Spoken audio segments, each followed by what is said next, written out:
Hello. Hello. Today is February 14th, 2024. Happy Valentine's Day. But the main reason why I'm here is not because it's Valentine's Day. I mean, it is Valentine's Day, but what's more important than Valentine's Day? It's my sister's birthday. So I always appreciate birthdays that are special. And so my sister is one of them, born on Valentine's Day. And it's the day of like lovey-dovey stuff. But it's very subjective how you feel about Valentine's Day, because if you're single, it's kind of like but if you're a couple, it could be good, but also kind of at the same time. So, anyways, we can talk about so many things. Like, I'm not gonna really restrict what things to talk about, but I'll keep it kind of specific, like kind of related to Valentine's Day, or maybe I was thinking I could talk about my sister since it's her birthday. So anyways, I have prepared some things to eat while I wait for anyone to join me. So in Korea, I don't know how it started, or I don't know, except on Valentine's Day, it's the day where you give chocolate to anyone that you want. So it could be like for a couple thing, or just people that you like, or at school just to give to your friends. It's just tradition on Valentine's Day, at least in Korea, and I think in Japan too. But in Korea, it's tradition on Valentine's Day you give chocolate to each other. And so this chocolate I found is pistachio. So I don't know why Korea's so into pistachio right now, which is so funny. And so it's a pistachio chocolate. Can you see that? They call it a truffle.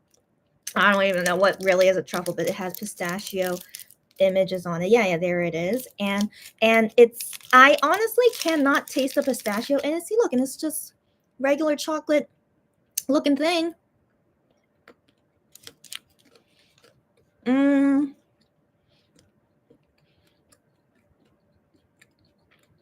Like, there's something crunchy inside, but I have no idea what it is. Maybe it's pistachio. I don't think it is. And then I don't know. I really don't taste pistachio in it, but it does taste good. It's just like a regular milk chocolate. Yeah, I have no idea where the pistachio is, but it's pretty tasty. And so I tried this like a couple weeks ago, and then they're still selling it because it's Valentine's Day. I'm like, I should take advantage and buy it before they stop selling it, because the holiday is over. And so yeah, so just wanted to first eat a chocolate since that's traditional in Korea on Valentine's Day. And then, because more important than Valentine's Day, it's my sister's birthday. She's 3 years older than me, so today she turns 37. Yeah, so my sister is now 37. It's still young. Of course it's still young, but it's just, I don't know, guys, once you get into your 30s, it just feels weird. And so anyway, so happy birthday to my sister today. She turns 37. And so I'm trying not to eat as much sweet things anymore, which is really sad, but I really need to restrain myself from indulging a lot. Like, I should only indulge when it's a special thing, like birthdays or whatever things I want to celebrate. But this little cake I found here at Starbucks, and I'm like, what the heck? I didn't know that they make things like this. And so what I got is an egg tart. All right. Yeah. So first, I'll show it here. It's an egg tart, right? And so we usually see egg tarts as a circle, right?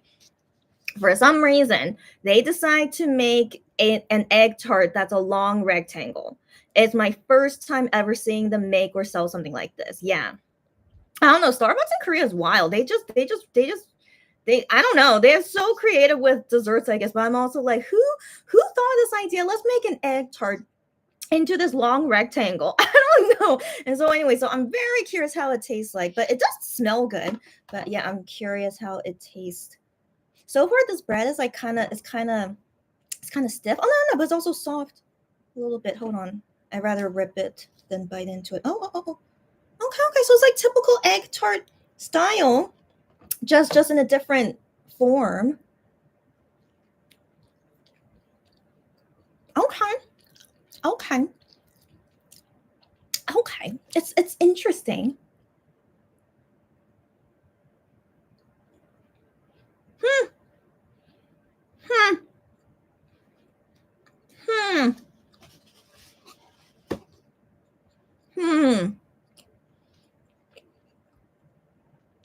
to say is that it's interesting. So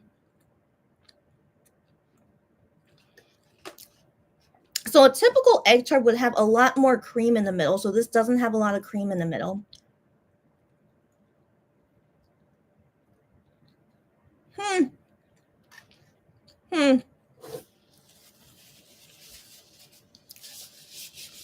So since there's not a lot of cream in the middle, it tastes less sweet, less eggy, less creamy, which is not bad because I do want to eat less like sweet stuff. So this is like good portion for me, I guess. Well, of course, it doesn't taste as good if they had like more stuffing and cream in it.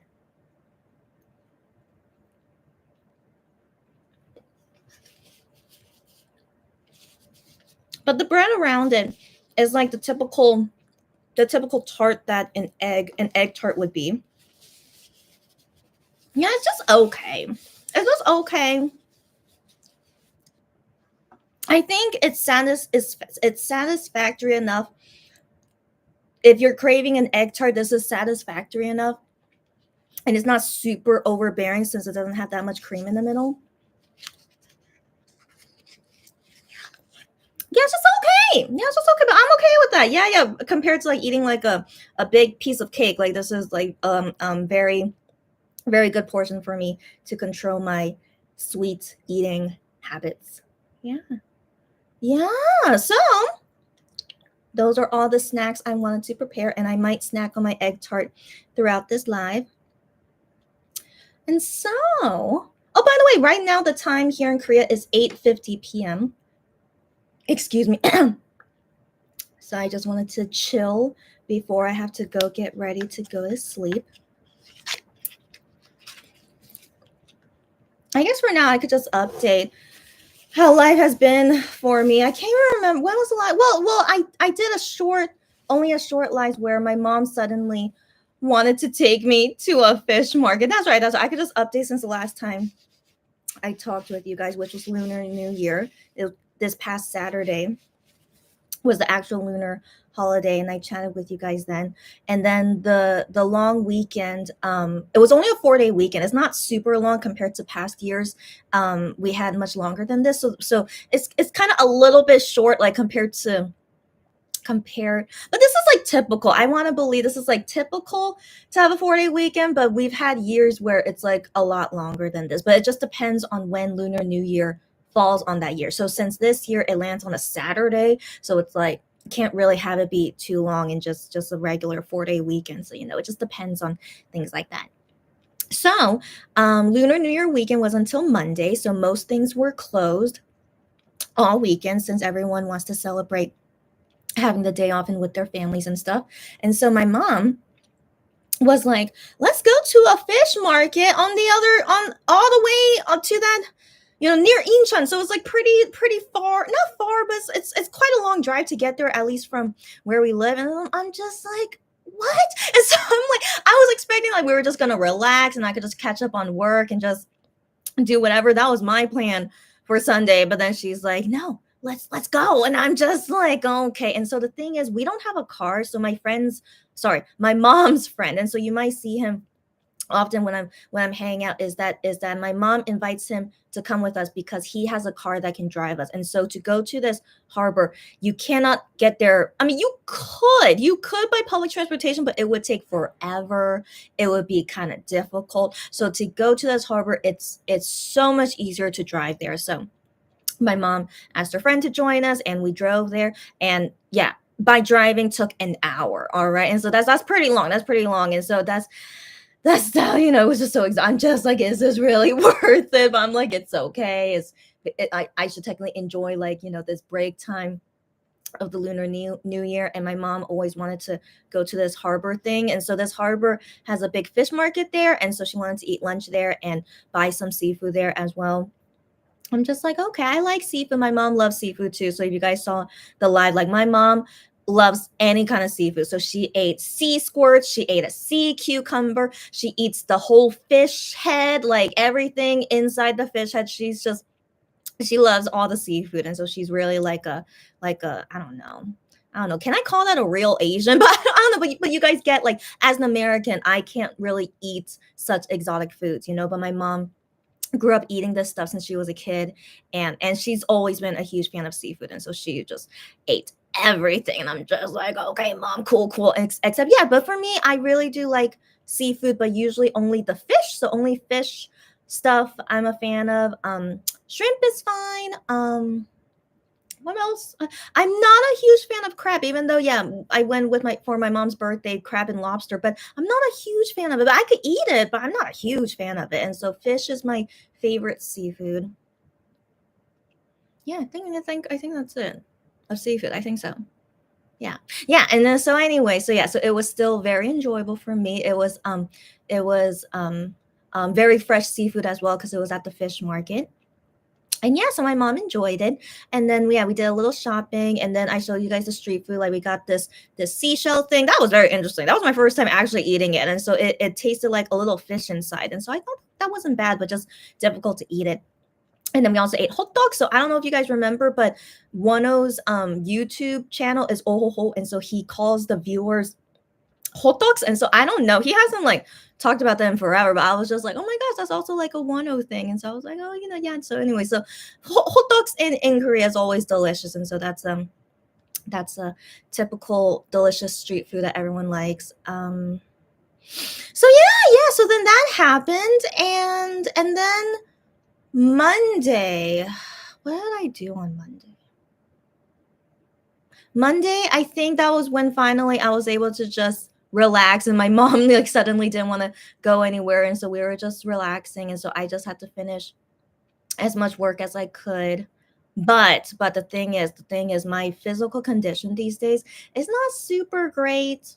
Not super great. So what I mean by that, I'm not sick. Okay, I'm not sick, but my mom recently bought this medicine, and I don't want to believe she wants me to eat this stuff, but then when after she bought it and it came to our house, and she's like, hey, you should try this too. And I'm just like, why, mom? I don't need to try it. And so long story short, my mom is making me eat this medicine for 5 days in a row.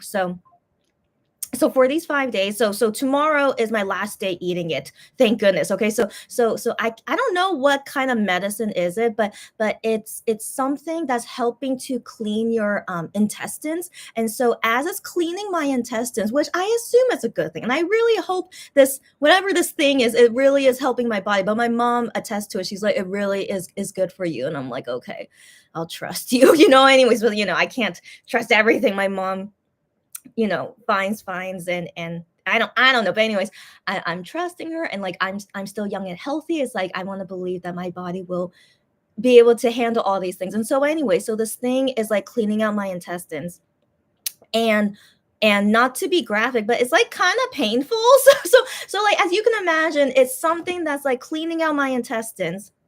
Yeah, it's not comfortable. All right, so my mom tells me in the beginning it's not comfortable, but once you finish, for a good amount of days of eating it once a day, then your intestines are going to get used to it, and then be like feeling better, and then it won't hurt anymore. And so, given tomorrow is my last day to eat it, so right now I am feeling better. I am. So I guess it really did work. So I had to go through a period of pain, and then now it feels okay, thankfully. So I want to believe it really did do what it's supposed to do, and cleaned out my intestines, I guess. And so maybe in the beginning of it hurting, it probably meant that my intestines weren't healthy. Maybe, I don't know. I don't know. And so, anyways, anyway, so later. So don't worry about me. Okay, so later, after I finish all my vacation stuff, especially my brother, he's coming next month. So after I finish all my vacation stuff,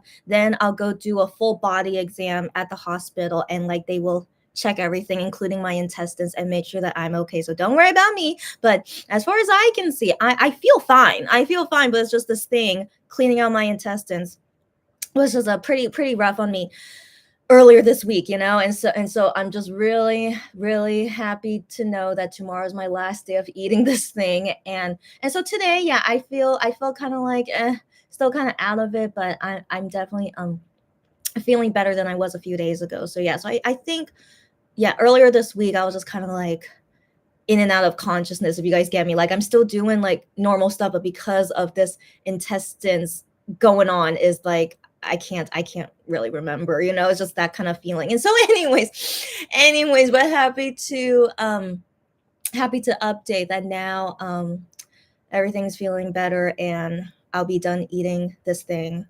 and yeah, and I'll be back to normal. So that's something I look forward to. But in the midst of all this, I have so much stuff I need to do. So work related, personal stuff related, and FYI, February this month is my Taiwan trip. I cannot say when exactly I'm going, but it's kind of soon. All right. So as you guys can see, we're halfway of February. So you can assume I'm going soon, right? And so this is but I can't say the exact day, but you guys will find out later. But I'm going kind of soon, so I need to prepare lots of stuff before the Taiwan trip, and then after my Taiwan trip, then then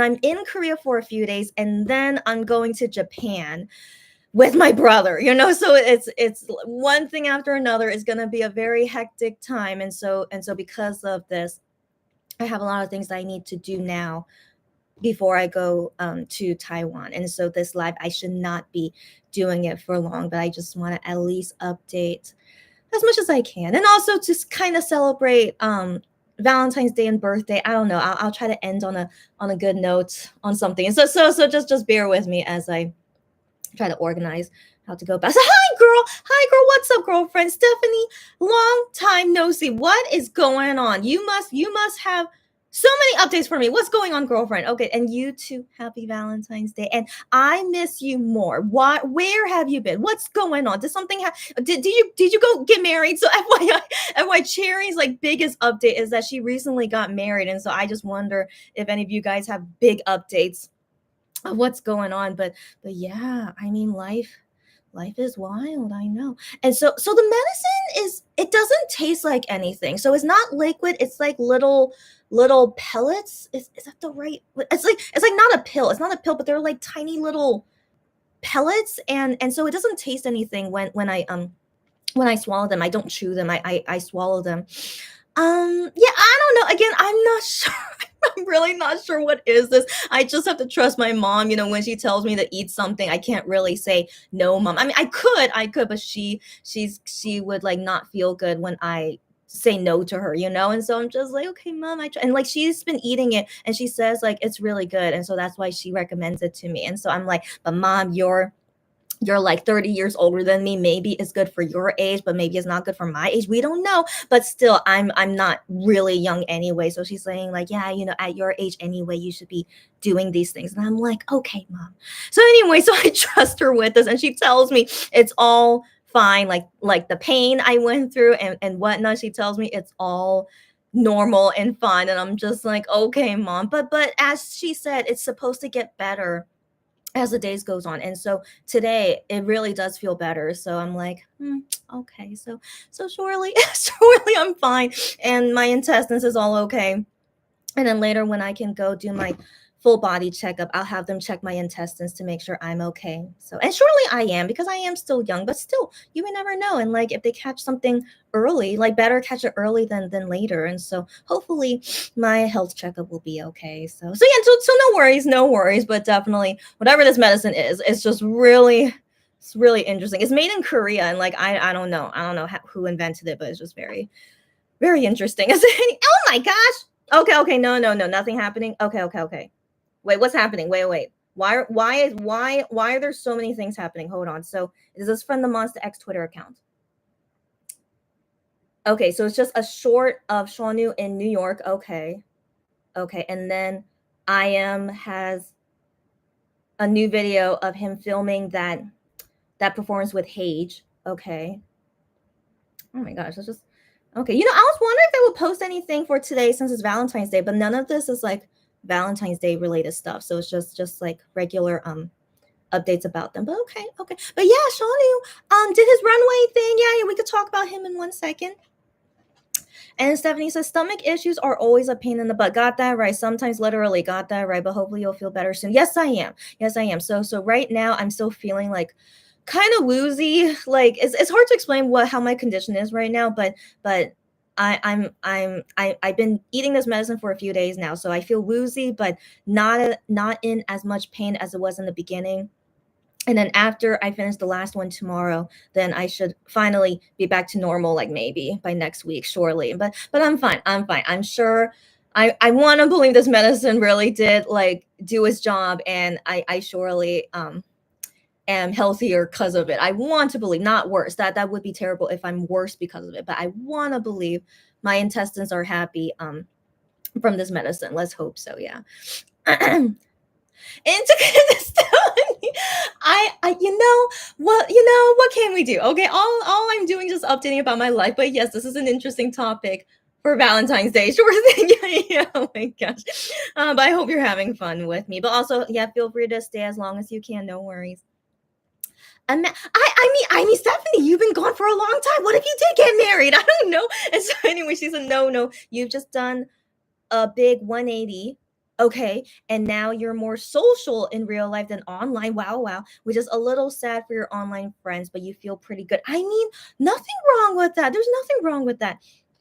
I wonder if like after like no more lockdown because of COVID, and after things were getting better, then I think that made people want to go out more. So I want to believe if that's what happened to you, like it just made you want to go out more. And you know, it's a hard balance, you know, to take care of all your friends. Like I have friends who I only meet once or twice a year, but I even have friends where I don't even meet them in a year. Like the last time I saw them in person was like 2 years ago, but I still consider them my friend, you know. And so it's really up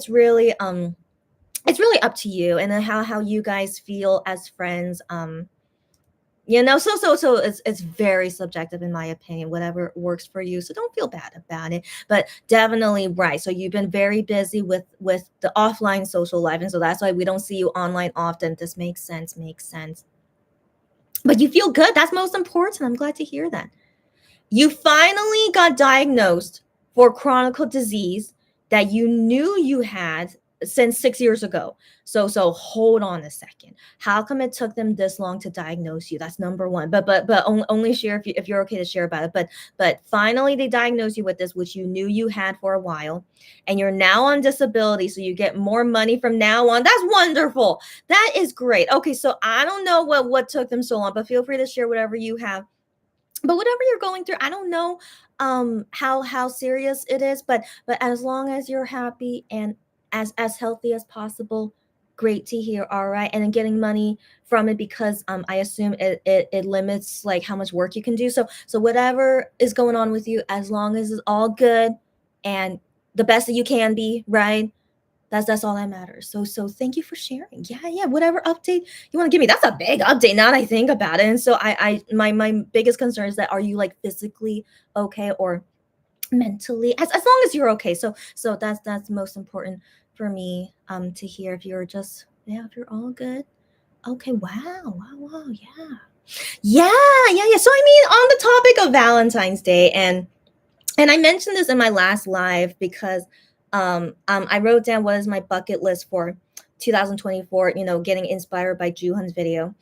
And I talked about it during that time because I knew I had to talk about it eventually. And so I finally decided that was the time for me to talk about it, is that I need to try to enjoy my single life. Like I felt like I did in my 20s, because I was really so sick of guys. And so in my 20s, I know that I didn't try so hard to find a boyfriend. Like if it happens, but I really didn't want to try finding a boyfriend during that time, because I was just sick of them, you know. So anyways, but you know what can we do, right? And so as time went on, and then I started my K shopper, and then I became a Monster X fan, and then everything one after another, the pandemic, you know, Wano leaving, you know, so just one thing after another, so many things happening. And then before I know it, now here we are in 2024. And in about 2 months, I'm going to turn 34 years old. So for some reason, being this age 34 just makes me think, wow, I am 34. And um And ideally, I wish that I could be married and have kids within my 30s, mid 30s. I'll be more specific, within my mid 30s. And so given I'm turning 34 soon and I'm still very very single, so I'm just like so it's still doesn't feel good to me when I think about it, and it's I don't know. Again, I said this so many times in the last live, but I really struggle with it all the time. And so I'm still doing my best with it, but as I wrote as a goal, I need to enjoy my single life and stop thinking about this turmoil inside of me is like, am I really never going to get married with kids at this rate? And it's okay. So sorry, and it's okay. So it's okay because because because it's not a big goal of mine. If it was a big goal of mine, I would have tried really, really hard to find my future husband within my 20s, you know? And so for some people, that is a big goal of theirs and they will try hard to get it. But I personally wasn't like that. In my 20s, I did date, but I wasn't active about it. And then as time went on, I just kept having terrible people, and that I was like, man, I just didn't want to deal with guys anymore. It was I don't know when I'll ever share those stories, but like I kept meeting so many bad guys all the time. I just got sick of it, and I'm like, I need a break. I need a break. I don't care anymore. And so at that point, I really felt like I would rather be single for the rest of my life than to marry the wrong guy. And I was very, very, very content with that at the time. And I still am. I still am.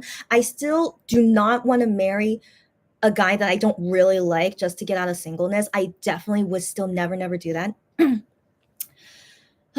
But yeah, I think it's just my perspective changes as I'm now turning 34, and am I really okay with never getting married with kids? Am I? And so, and when I think about it more deeply, I'm not very okay with that. I really would like to experience marriage and have kids. But here's the thing.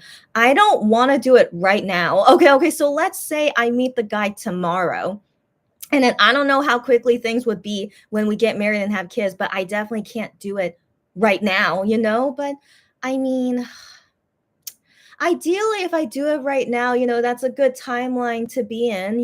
But so I go back and forth all the time. So I would like to have it happen, but I honestly don't feel like I'm ready for it, but I also don't think it's really the right timing anyway. So I want to believe there is a reason why I'm still single. It's still not the right time for me to get married and have kids. And I do acknowledge that, for real. Like, I cannot devote my life to that right now, for sure. Except the thing is, like, am I ready to devote that 1 year from now or 2 years from now? I'm not sure. I'm not sure.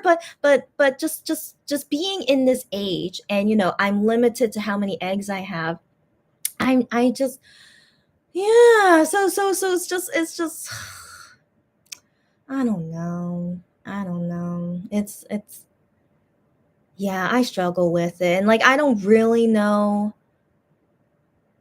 about having kids. I still go back and forth all the time about it because every time when I think about it, once I meet that guy that I'm really really in love with and I want to be with him forever, then I want to believe I naturally would want to have kids with him. So I mean, again, I'm just imagining it because I haven't gone to that stage with someone yet. And so when I imagine that, and so I just wonder, like, yeah, what if I meet the guy that I want to have kids with, but I'm very limited to do that, and then I personally wouldn't feel good that I wouldn't be able to have kids when I meet him. So I don't know. So again, it's all ifs. It's all ifs. And yeah, so I need to stop thinking about it because I don't even know what's gonna happen. Okay, I can't predict the future, so yeah, it always stresses me out when I think about it and I go back and forth about it. So I have to let it go again. So yeah, I speak for myself, but if anyone is going through something like me, or whatnot. Like I hope it can help anyone out there. And but yeah, but keep in mind this is for me personally. And so if anyone out there just never wants to get married with kids, that's totally fine. So I don't ever want to say one way is the right way. So I only speak subjectively about me. And so for me, I really hope that I could experience marriage and kids. But if it never happens to me, I really need to do my best to be happy being single. And so that is what I am doing this year. So let's focus on the positive. All right. So the positive is this goal to be happy being single. And so what I'm doing these days that I really hope to accomplish this year is that I have plans of what I want to do concerning my business and stuff, and that I need to do the things that I can do being single, no, because not having attachment to a husband and kids, like I would be limited if I ever have that. And so I need to remember that, like, I need to take advantage of me being single with no attachment. I need to do those things that I can do. And so while I'm going after those things, I do think in the back of my mind is that I need to enjoy this, because what if I will be single for the rest of my life? Then I need to do these things that will give me fulfillment in my life, just as a single person, like all these things to at least feel that fulfillment in life, because I really want to leave a positive impact on this earth. So going towards my dreams of things like that. And so I'm focusing on that, and that if I can fully accomplish all these dreams and what's the ambitions? Yeah, I think that's the word. So dreams and ambitions for the rest of my life as a single person, I can also be happy with that. And so I need to focus on that for now and not thinking about what ifs, right? And whatnot. So I need to focus now on doing these things as a single person, and that I'll be happy doing this as well for the rest of my life. So look forward to that, guys. I'm still in the making process about it, and I really hope that that's the road I need to take, and to just let all things aside go, and to enjoy my single life and going towards my dreams, and let it be. So yeah, I hope I hope that was ending on a positive note. But we can talk a little bit more about relationships if you guys don't mind, since it's Valentine's Day. But I mean, I've never been a fan of like the concept of Valentine's Day, because it's basically like we can have any kind of day to celebrate our love. It's not like why only on this day is like more specific. So I've always had issues about this holiday, but I think of it more as like just a special day of just buying flowers and sweets, and just celebrating whatever you want. But like it feels like a Hallmark holiday of just buy things for each other and like all that stuff. But you can do that every day. It doesn't have to be only this day. So I put more importance of Valentine's Day is my sister's birthday. So I always enjoy how I think of Valentine's Day as my sister's birthday. So we would have cakes at our heart sometimes, or just specific Valentine's things for her birthday. So I always like things like that. So I always associate her with Valentine's Day. And so I feel like I could talk to you guys a little bit about my sister, because I'm hoping she can make her debut appearance on my channel. No, I mean on my channel or on my Instagram. I don't know. So we'll see. We'll see. But yeah, but I kind of feel like for me personally, I enjoy talking about my sister more than Valentine's Day. But anyways, I'm gonna do half and half. So bear with me. Okay. So Stephanie is telling me they always take forever, because not only do doctors seldom believe in invisible diseases, got that right. They never did thorough enough tests to find enough symptoms. I see. Why are doctors so? But you have to pick the right doctor. So I definitely have met good doctors before, but I've also met doctors that are like, are you really a doctor? And so yeah, so you always need to get lots of opinions of different doctors to be safe. But happy to hear they finally diagnose you, and they see that you really do have this thing. And so you finally got referred to a specialist, and he found more symptoms, and you're finally got the diagnosis. Got it. Thank goodness on that. Yeah, that sounds great. So it's a flexibility thing called I have no idea how to pronounce that, but it's EDS for short. And common symptoms are flexibility in certain joints as well as chronic pain. Oh my gosh. And you're fine, but you're also in pain every day. Oh my gosh. And that's crazy. None of those other doctors thought there was any kind of issue with you. Okay, okay. So now I see it's a physical disability with the joints and you're always in pain. Got it, got it, got it. And it took them 6 years to figure this out. It's a chronic illness. Okay, okay, but happy to hear you finally got it. And yeah, get your disability stuff. Yeah, you go, girlfriend.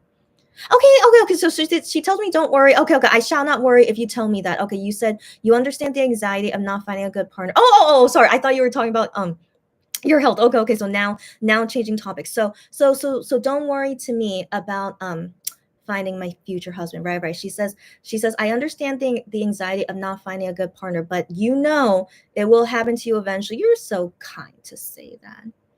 You're so kind to say that. And she says, "Oh, you're more kind than me." Oh my gosh. She says to me that I'm cute and a sweet person, so of course that day will come. You're too kind. You're too kind. That's all I can say. Stephanie, you're too kind. But also I remember, Stephanie, I think you're in line with the other gals who flirt with me, and it's okay. I appreciate any kind of flirting is fine, no worries, because we're like friends, so like friends flirting with each other. I think it's funny. Mm, so Stephanie, first off, you're really really sweet to say that, and in all honesty, I think I needed to hear that, as I'm reflecting on this, because I never say that about myself. Of course not. If I do say that about myself, that would be quite narcissistic, right? And so yeah, I'm definitely not that kind of person. And so hearing you say that makes me realize that, yeah, actually that kind of thinking I should think about more. But but I struggle with it. I do struggle with it because I don't feel 100% that I will meet the right person. That's because the one thing about me is that my standards are really really high, and I know it's terrible to have such high standards, and I do think that's why I've been limiting myself to it's like, yeah, I just really can't get with any kind of guy. Like I'm really picky. Yeah, and I man, I could tell you guys some stories. Why not? Since it's Valentine's Day, but 1 second on that. So yeah, so it's just through every single guy that I met, it just made me lose hope on me ever meeting the right guy for me. It's like if every single guy is like this, I'd rather be single, than to marry a guy who's just okay, except that level of okay is honestly really bad in my opinion. So so so so let me take Stephanie's words in a more positive aspect, though, in that, I do feel very very flattered that you think someone out there would like someone like me, and yeah, yeah, surely, yeah. but yeah. So here's the thing, like of course I've had experiences where guys have liked me, of course. Okay, so I've had guys like me, but I personally cannot like them back. I know, it's so sad. I know, but those guys, um so just going in it again, with me being such high standards, so I appreciate all those guys who have liked me. I hope they never find my YouTube channel. Okay, so I really appreciate them for liking me, but it's just very unfortunate I never saw a future with them, so I tried to some extent, but when it got to the point where it felt like I was forcing myself, I'm like, this is not right. I should not be forcing myself to like someone, so even though, you know but yeah, it's just, yeah, I don't want that kind of relationship where I don't feel like it's really the right one. So yeah, I never found the right one. I did like guys though. Okay, so here's the thing. So I did go after guys where I liked them, but I didn't really like them, you know? So I was just, I basically crushing on them. Yeah, let's put it that way. So I was crushing on them, and I tried to see where it can go. But all of the guys I crushed on, they were all terrible people. So I don't know. Maybe I have bad taste in men too. I don't know. But thankfully, after I realized they were terrible people, then of course I stopped crushing on them. So it's just very unfortunate. Just my luck with men. So it was yeah. And so anyway, Stephanie, you're very sweet. Okay, so let's go back to the positive. Okay, so surely, yeah, that guy is out there for me. And I really hope whoever is the guy that does like me a lot, that I in turn would like him a lot. I hope so. So that's the ideal situation. Right, right. But is that too ideal to say? But sadly I haven't met that guy yet. Yeah. Um but yeah, Stephanie, thank you for saying that. And I need to remember that. So thank you again for saying that. Lulu, why are you up so early? What are you doing? Lulu, what are you doing? Okay, so let's hold on. I'm always surprised when I see you guys early. Okay. Hi, Lou. Yeah, happy Valentine's Day again. You too. You're commuting to work. That's why you're up early. Okay. And you're listening in, and you'll chime in when you feel like it. Sounds good. I don't know how long is your commute. So when you need to go, just let me know. So I know. And so yeah, so Lulu, FYI, if you remember, my sister's birthday is also today, Valentine's Day. So I'm gonna have some like sister talk as well in the mix of all this. But for now, it's kind of talking about my life. I don't know how I'm going about these conversations, but we just go with the flow as always. Okay. And then Stephanie says, "Happy birthday to my sister. Thank you very much." And she says, "I don't remember if I learned about this before, but happy birthday to her." Oh man, no worries. So I think I'm pretty sure I always mentioned it every single year, given I've known her all my life. And so yeah, but I of course would not expect you guys to remember my sibling's birthday, of course not. But that is why I do like Valentine's Day, is mainly because of my sister's birthday. But as you guys know, I'm still very single, so I don't do anything on Valentine's Day. But all these treats that I got for myself to eat, in some sense celebrating Valentine's Day, but it's more so for my sister. So I wanted to treat myself to this stuff, and then do this live together and chatting about whatever we feel like. Yeah. But thank you as well. I already sent to my sister happy birthday, but all you guys happy birthdays goes with me as well. Like, I'm not gonna tell her, hey, the people that I talk with on YouTube and customers, they say happy birthday. She's not the person to really care about that. So I'll talk more about my sister's personality because she's really opposite of me. So I always find that very funny about us, that we are legit blood sisters, but totally different personalities. And so anyways, I always find that interesting about her. So 1 second on that. Lulu says, "I'm so glad you finally got diagnosed properly." I agree, at Stephanie. Yeah. As women, always need to advocate for ourselves when it comes to our health. You know it. Thank you for saying that. For all women out there, men as well too. Just always advocate for your health. Yeah. And doctors tend to brush things off. Got that right. And so if you feel like something's not right, get a second opinion, third, fourth opinion, even. Got that right. Yeah. Stephanie says, "Yes, I was one of the flirters." That's right, Stephanie. Yeah, I remember. Yeah. And you still are. You got that right. You got that right. And you're just not here as often anymore. Got that right. Yeah. But you are still a regular flirter. I know. But again, I really appreciate you telling me that. And yeah, let's talk about relationships in 1 second. Mm, Stephanie says, "Hi, Lou, and thank you." Yeah. Gian's undercut. What the heck, girlfriend? Given today is Wednesday, I'm really surprised so many of you are here. What's going on? But hi, Gian's undercut. What's up, girlfriend? You can only stay for a little while. That makes sense. Okay, that makes sense. It's a weekday. Okay, so no worries. But hi, thanks for saying hi. And for anyone who celebrates this day, happy Valentine's Day. You too. Thank you again. Lulu says, "It's really hard to find the right man when we have when we have MX in our lives." Oh my gosh, don't get me started. I know. Honestly, because I think about this as well. I wonder if I could never. Let's talk about that in 1 second. Okay, Lulu, 1 second. Okay. Yeah, Lulu, 100%. They've raised the bar. I know. Let's talk about that in 1 second. And happy birthday to my sister. Thanks again. I spread all you guys greetings to my sister. You get out. Your youngest sister was born February 15th. Well, happy early birthday to her. Oh my gosh. If only, yeah, if she was born on Valentine's Day would have been fun, but it's okay. February 15th is still a great day too. So, anyways, happy early birthday to. Oh my gosh. Yeah, so we both have sisters 1 day apart. I mean, years are different, of course, but that's so cool. That's so cool. Happy to hear.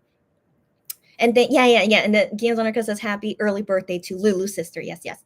Um, speaking of early, what do you mean? You've been fixing Stephanie, I remember your sleep schedule wasn't great. So you have been fixing your sleep schedule. It's gone pretty choppy now because of your brain, but because your brain was used to it, but and keeps waking you up. But it's improving, right? And she said now you sleep between 10 p.m. to 1 a.m. That's not bad. That's not bad. And wake up 7 to 9 a.m. That is not bad, which is awesome. That's what I'm saying. That's what I'm saying. So you wake up together with the sun. That is way better than how it was before. I remember your sleep schedule was really, really bad. And so yeah.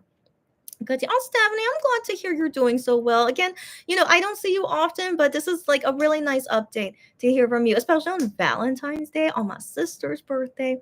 Happy to hear. So I'm glad you're doing so much better. That's great to hear. And you go, Gianzano. Happy Valentine's Day again, and see you when we see you. No worries. So going into the other conversations before I forget. So let's talk about my sister. All right. So my sister is the first child. First off, okay, she's the first child. She's 3 years older than me. So today she is now 37. And yeah. I thought I got it wrong. No, today she's 37. And she is, I really compare her to I am, but again, I don't really know I am's personality too much, but I do see them similar because they're such introverts. But I don't know who's a bigger introvert. I wonder how they would be when they hang out with each other. I'm very curious about that. But in my opinion, my sister is such an introvert, but she likes to be with extroverts more than introverts. Do you guys get that? Any of you introverts relate with that? So that's the type my sister is. So I imagine if my sister hangs out with I am, who is such a big introvert as well, I don't think she would enjoy hanging out with him. You guys get me? So that's my guess for now. So now here's the thing. My sister prefers being with extroverts because she doesn't like talking that much. I know. So as you guys know, I can talk for hours. My sister doesn't like talking. All right. So I know, but I swear we're 100% siblings. Okay. So anyways, she doesn't like talking. So when she's with extroverts, she's just there to enjoy, hanging out and the energy, but she likes that she doesn't have to talk a lot. So imagine that as my sister, as this kind of introvert. Um, and so I don't think she's like I am now that I think about it, because I am likes to be with other introverts, right? He seems like it because when he's around like the big energy like Juhan and Minhyuk, he does like them, of course, but he can only handle them for a limited time, right?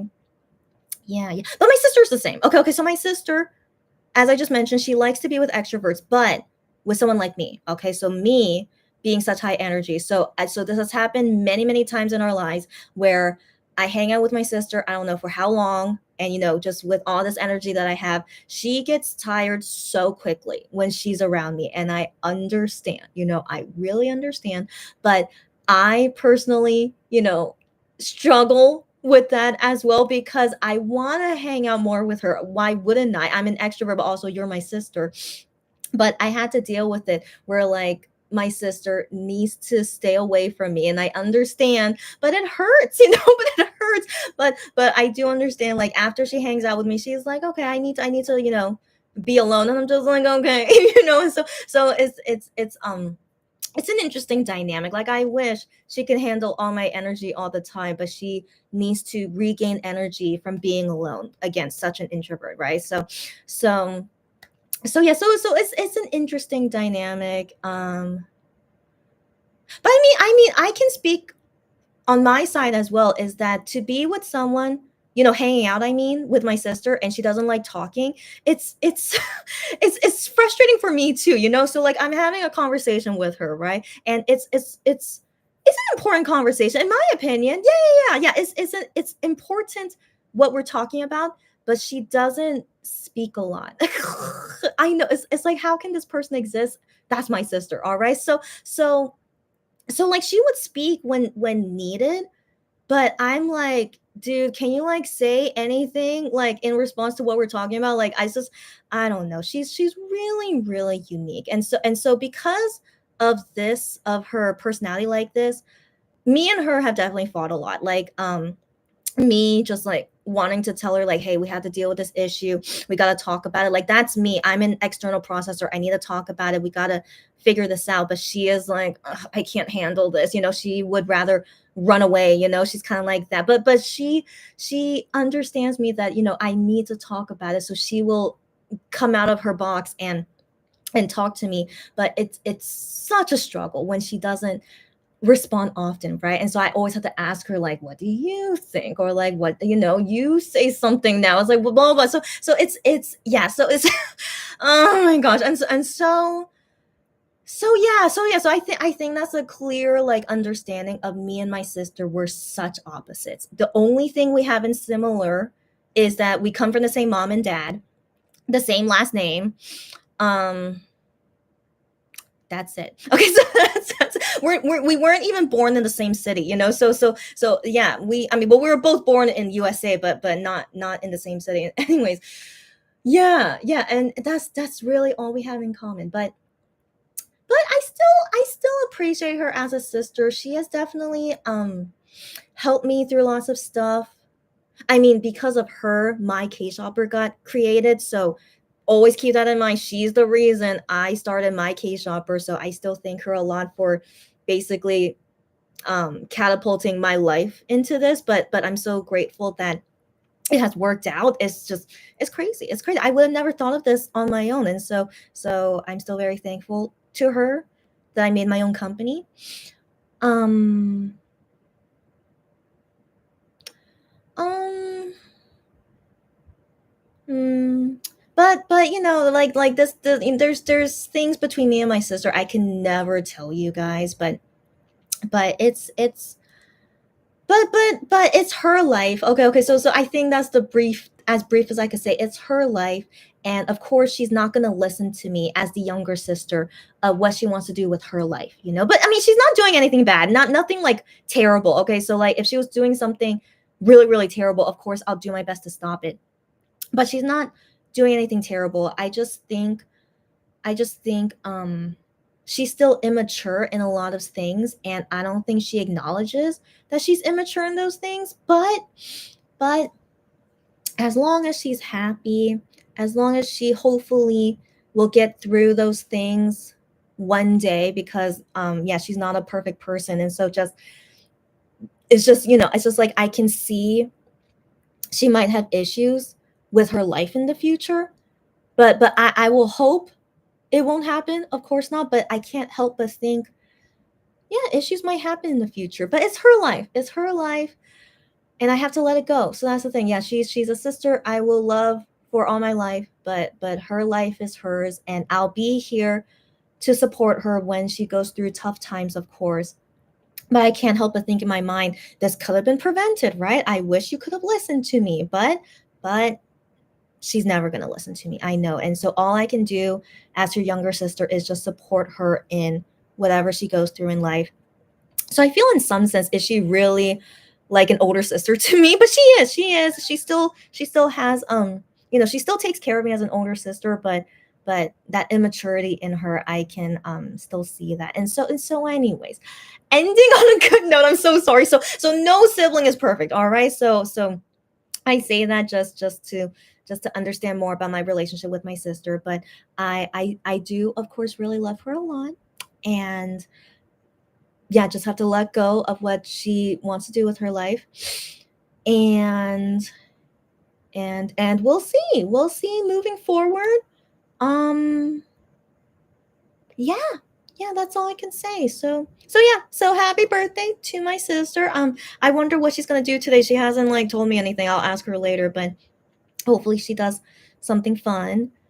And yeah, and then I will go to USA in December. If you guys saw my last live, I will not go in October anymore. I will now be going in December. Oh my gosh, like it just feels like a roller coaster already with 2024, and it's only February. But yeah, so that'll be the next time I can see them in USA unless my sister decides to come to Asia, but I still have a feeling she's not going to come to Asia anytime soon. And so for now, yeah, the next time I should see her would be in December, and so hopefully we have a good time together and it's, all good.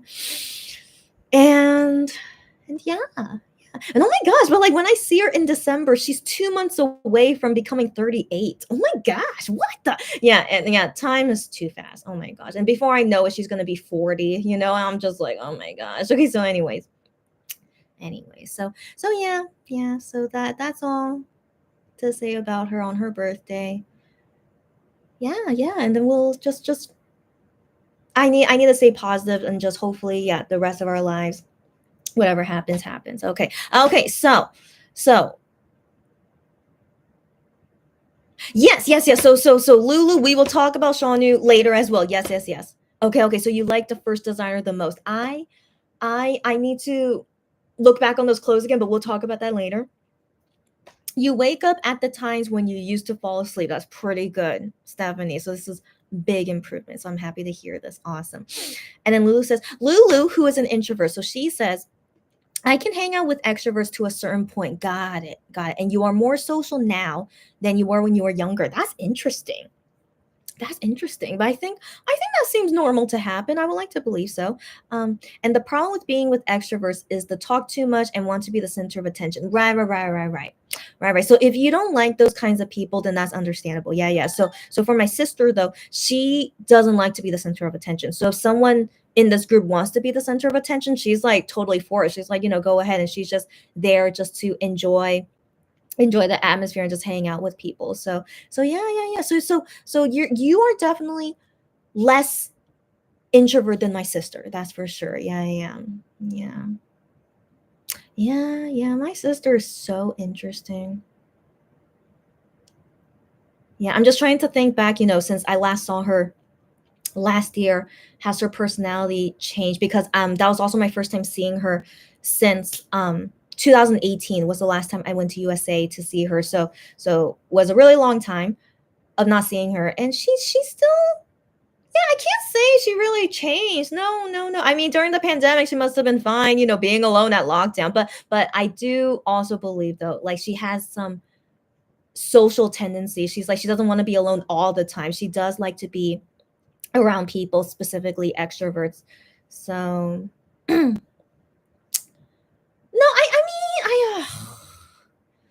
no. As much as I can remember, my sister is still pretty much the same, which is good. She didn't like had any major changes, and she's no, but she's doing fine.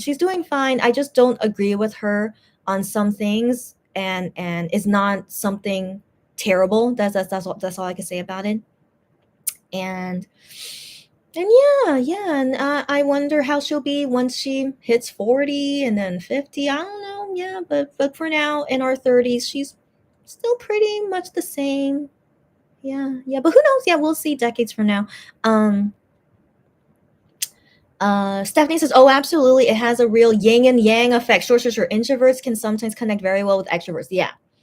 So my sister's one of them, but she cannot be with extroverts for a long time, aka me. Yeah. So to each their own. Yeah. Stephanie says the introvert gets to go out of their shell a bit and enjoy new things, while the extrovert gets to calm the heck down and take a chill pill. Sure. So I sometimes do feel that when I'm with an introvert, and that makes me calm down for sure. I can relate with that. Or also I sometimes get that feeling of like I like to have introverts come out of their shell, like if they're like not into talking, I'm like, you need to talk with me. But I do understand when some of them don't want to talk, and I'm like, okay, so we don't need to talk right now. So I do that a lot with my sister. She's like, I don't feel like talking right now. I'm just like, okay, but I hate delaying on things, but I'm like, yeah, I understand. Yes, I can only talk with her about things when she's up in the mood for it, right? So I'm just like, yeah. So anyway, so both pros and cons. I don't know which one I prefer. Like when I'm around lots of extroverts, it's like, I don't know. It's kind of like too much. Even for me as an extrovert, sometimes would feel too much. So sometimes I like to be with some introverts, but still sometimes introverts are like too mellow, and I'm just like, but in general, I'm quite okay just hanging out with like two people at a time. So I don't particularly really like to be around a lot of people at one time. It's just again, I speak as an extrovert, but it's like, that's just very overwhelming when I have to match with each person, like if they want to talk and not talk. So I always am just very um I'm very like I just think about it a lot, like how I can go about, because if I ignore one person, they're gonna think like, oh my gosh, like she doesn't like me, or like why is she ignoring me? So I need to like, I don't know. So that stresses me out. You get me? So I like to be with a small amount of people is better for me. Yeah, yeah. So yeah, just interesting stuff. Um do you think your sister looks cute?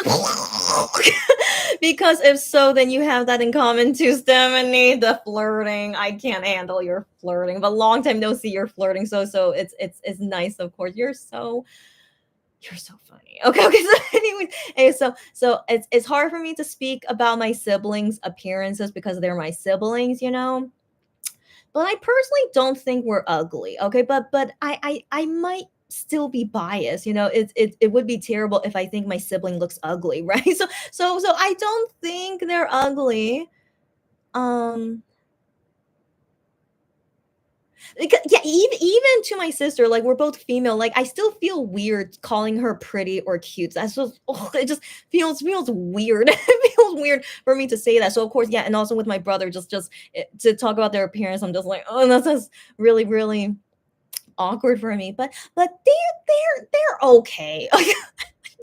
I felt like that was an insult, but no, I'm serious. I'm serious.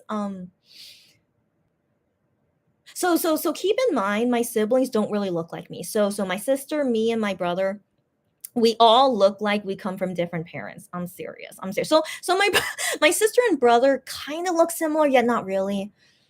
I don't know because this happened to me when I went to the post office with my brother to ship some packages, and he came along, to help me because then we were going to go together to the next activity. And so the postal workers at the post office know me very well. Of course they do, because I go there almost every day, right? So they see me here with this guy, and we're speaking English to each other. My brother doesn't know any Korean, so I speak English to him and all that stuff. And so for some reason, that postal worker like assumed, oh, is this your brother? I'm just like, what? So I was really surprised because he really doesn't look like me. But then I'm like, yeah, he is my brother. How do you know? And the postal worker says like, you guys like kind of look alike, and I'm just like, no. So okay, so 1 second. So I'm thinking maybe the atmosphere we were giving, me talking to my brother like this, and just our atmosphere. Of course, we weren't like what's the word? We definitely give off a sibling feeling the more I think about it. So I want to believe maybe the postal worker had that feeling they seem like siblings, but appearance wise, I don't know. Maybe our head shape is similar, but all the features on the face were totally different. So I don't know, or maybe it was just a lucky guess that my brother really seemed like my brother. But I swear, physically, we seem like we're all from different parents. But since me and my sister are females, we kind of look like each other, but not really at the same time. So this is the best thing I could say, is that definitely the feeling we give off. Like when I'm hanging out with my sister, hanging out with my brother, we definitely give off the feeling that we've known each other all our lives and we're siblings. So I want to believe that's the only reason to feel like we're siblings, but we definitely don't look like each other. So, anyways, I'm sorry. Back to the question. My sister is not ugly. That's all I can say with confidence. But she's fine. Okay. I think that's the best. That's the best way I can say it. She's fine. She's fine. She's fine. And my brother as well. Not ugly. They all look generally fine. And as if you guys see them, just as a non-family member, you guys will definitely have your own opinion, but you don't need to say about their looks, like whether it's a compliment or not. It's hard for me to believe people. Okay, so like don't even mention it, all right? So if later, hopefully, my brother will make his debut on my channel or Instagram, you guys can see we look totally different. So we'll see if my brother approves of it. But then when I go to the USA and see if my sister wants to film with me, I feel 99% sure she doesn't want to show her face, just because she's such an introvert, as I explained about her. So I have a feeling she doesn't want to show her face, but I hope maybe she will at least have her voice appear. That's my thinking. But yeah, but I have a feeling she doesn't want to show her face, especially because all of this is public videos. So yeah, so just to keep in mind. But I mean, again, yeah, that's the only thing I have in common. Yeah, with my sister, the same parents, last name, and we kind of look alike, and that's it. Yeah, okay, okay. Um, Lulu says I also have sibling problems, and yes, yeah, and your sister also likes to dodge issues. Yeah, Lou, I want to believe we can all relate with each other with siblings, things like that. Yeah, I mean, again, I don't think what me and my siblings go through is that terrible because um compared to other siblings I've heard about, they have way bigger things than me and my siblings do. So I feel like I'm lucky with my siblings that we don't have super big issues. So I'm at least grateful for that. But one thing about my sister is that she is a sweeper under the rug, you know. So we had a big issue. Me and my sister had a huge issue happen, and I thought she really doesn't. I really thought she wouldn't want to talk to me again. I mean, not for the rest of our lives, but I mean, I really felt like she would avoid me because of this like huge issue we had. But the very next day, after we tried to talk it out, but it was kind of like, I don't know, wishy, not wait, what's the word? It was kind of like vague. Yeah, it was just very vague how we ended that conversation. And I didn't feel like we resolved anything. But the very next day, she's like chatting with me and sending me funny videos like the previous day never happened. I was just like, what? I'm like, wow, so just my sister is so interesting that she I guess she was content with how our conversation ended, even though we definitely didn't resolve anything. But she, even though we have this issue, she is perfectly fine sweeping it away, like out of sight, out of mind, and then she's back to like chatting with me like nothing happened. I was like, wow, that's my sister is so interesting. So when I was experiencing this, because I was fully prepared she wasn't going to talk to me for a very long time. And so I'm just like, well, if my sister is really okay, and even though we didn't really resolve it, I'm not gonna never talk to her. Of course not. So and that issue that we had, it's not super bad. I mean, it's bad. That's all I can say. It's definitely not good, but it's not terrible. That's the best I could say about it.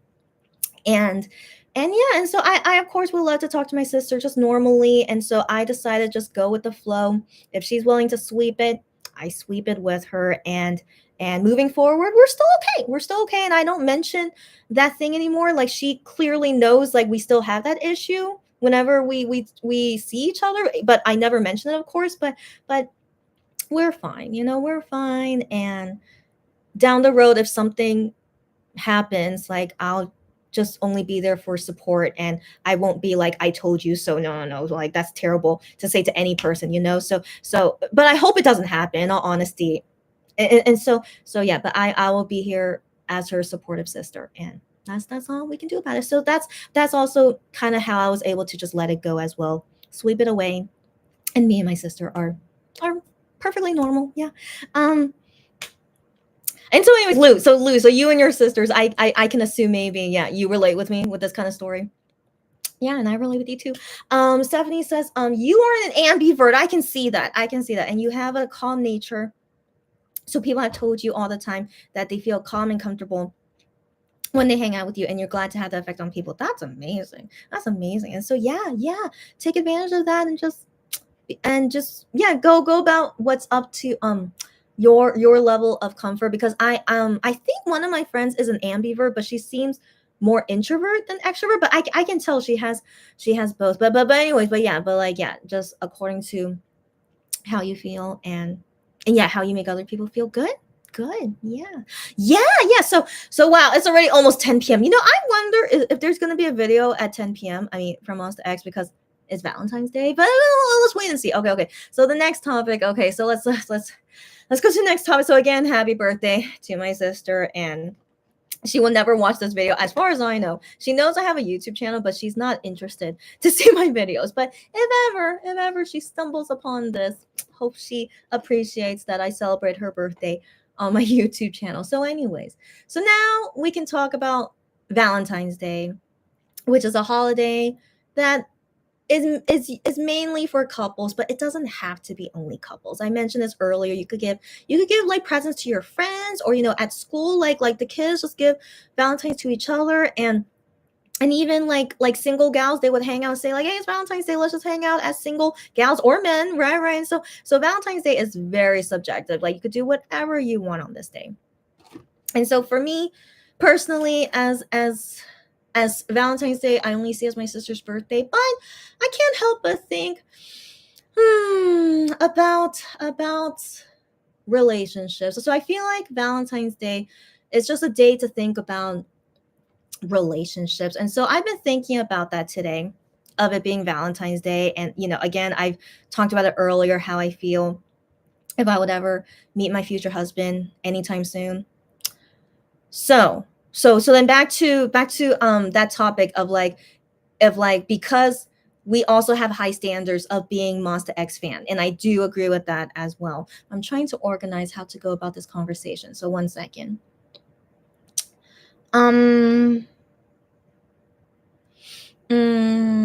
How should I go about this? Well,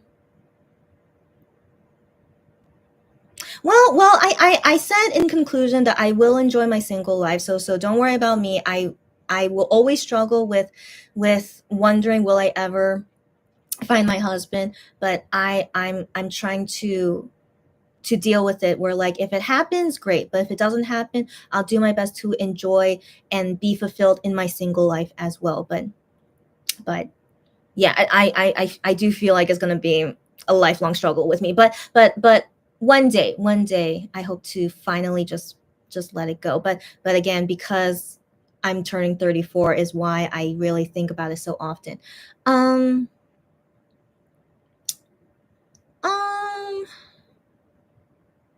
So then, I can only say so much about my dating life, because it's not something I could talk about publicly. Of course not, right? So as much as I can say about how I've mm,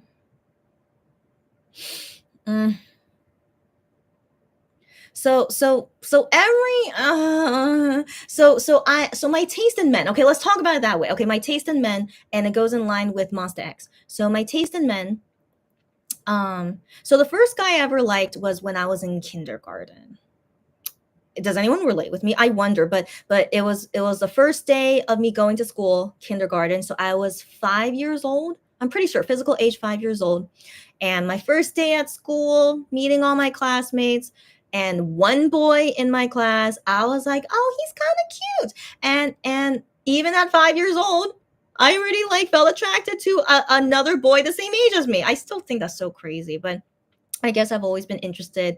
What's the word? I had the love bug in me ever since I was 5 years old. So anyway, so he was the first guy I had a crush on. And so, again, I was only 5 years old, so I didn't do anything, of course not. But every time when I go to school and I see him, I just always just crushing on him. And so as each year goes by, and so here's the thing. The school that I went to, it was a school where I could stay there from kindergarten to 8th grade. Yeah, I don't even know if they do schools like that anymore, but this school, I was able to do my whole elementary and middle school there. And so my classmates, they would go in and out. Some of them want to change to a different school, or some of them stay at the school for all 9 years. And so I was one of them. I was very content with the school. My parents as well, content with the school. So me and my siblings, we attended the school all 9 years, kindergarten to 8th grade. And so that boy, my first crush ever since kindergarten, he also stayed at the school until 8th grade. So FYI, I had a crush on this guy all throughout elementary, middle school. Yeah. So he's the guy that I had my first crush with, but I think technically the longest guy that I had a crush on. Yeah. So why did I like him? I don't know. So he was just very cute to me. Okay. He was just cute looking. but given we were still young and immature, he was acting like a typical immature boy, so and I was an immature girl as well, and so it's like nothing was possible to happen, but he was just always there, when I go to school and I see him, and I'm just like, yeah, I still like you, but it's like nothing I can do about it. um um yeah. So anyway, so as time went on, and our classmates would change every so often. So some of us, yeah, stay there for all 9 years, and then we get new classmates every grade, every so often. And so I did eventually had new crushes in middle school. So I think two other guys in middle school. Yeah.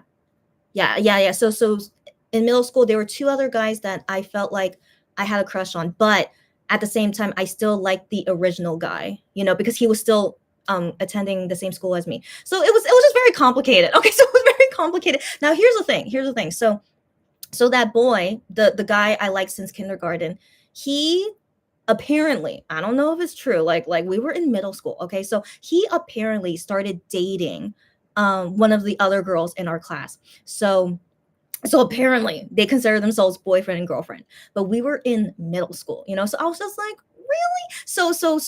So when I realized that this guy who I still have a crush on, but he's like pursuing this other girl to like be his girlfriend, I'm just like, okay. So I'm just kind of like, well, yeah, I should really get over this guy, so I need to get over him, but there's nothing I can do. And sometimes I would talk to him. Like sometimes we would have assigned seating, and so sometimes he would be like next to me or in the same group as me. So I would talk to him sometimes, but no, I don't know. But I still liked him, but I can't say I really liked his personality.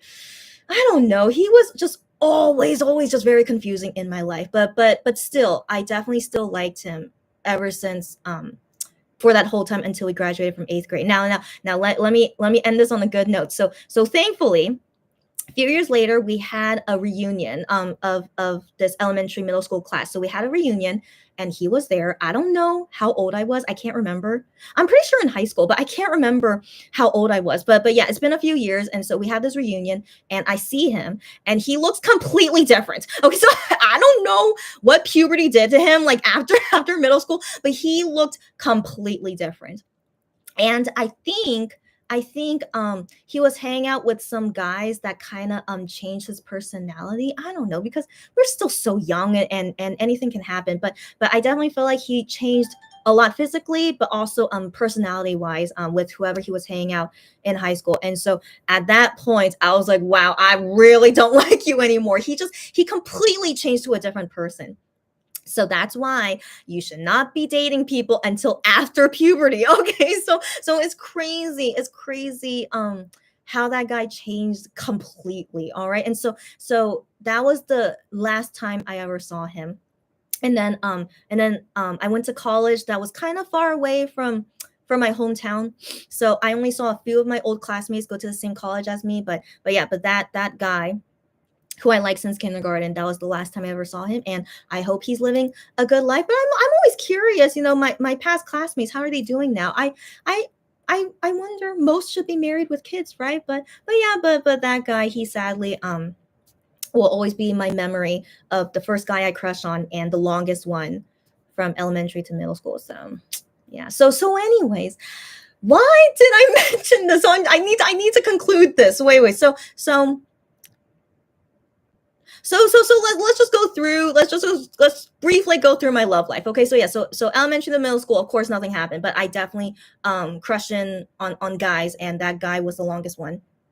In high school, I don't know if it was a good or bad thing, but I went to an all girls private high school, so I could have met guys outside of school, of course, but honestly, I'm still like I prioritize my studies more than finding a boyfriend, even in high school. And so in high school, I felt like, maybe it was a good thing. I'm in an all girls school, and so no boys to distract me. And so I just focused on my studies so I could hopefully get into a good college. And I didn't go to my dream college, but I went to a college that I was okay with. And in the end, I'm really glad that I decided to go to this college. So yeah. So high school was just only dedicated to my studies and no crush on anyone, because I was only surrounded by girls. And so anyway, so I go to this college is co-ed, of course. And so as I'm now going through college, like I see like guys in my classes, and I'm just like, some I'm interested in, some I became friends with through like clubs and stuff, and one thing led to another.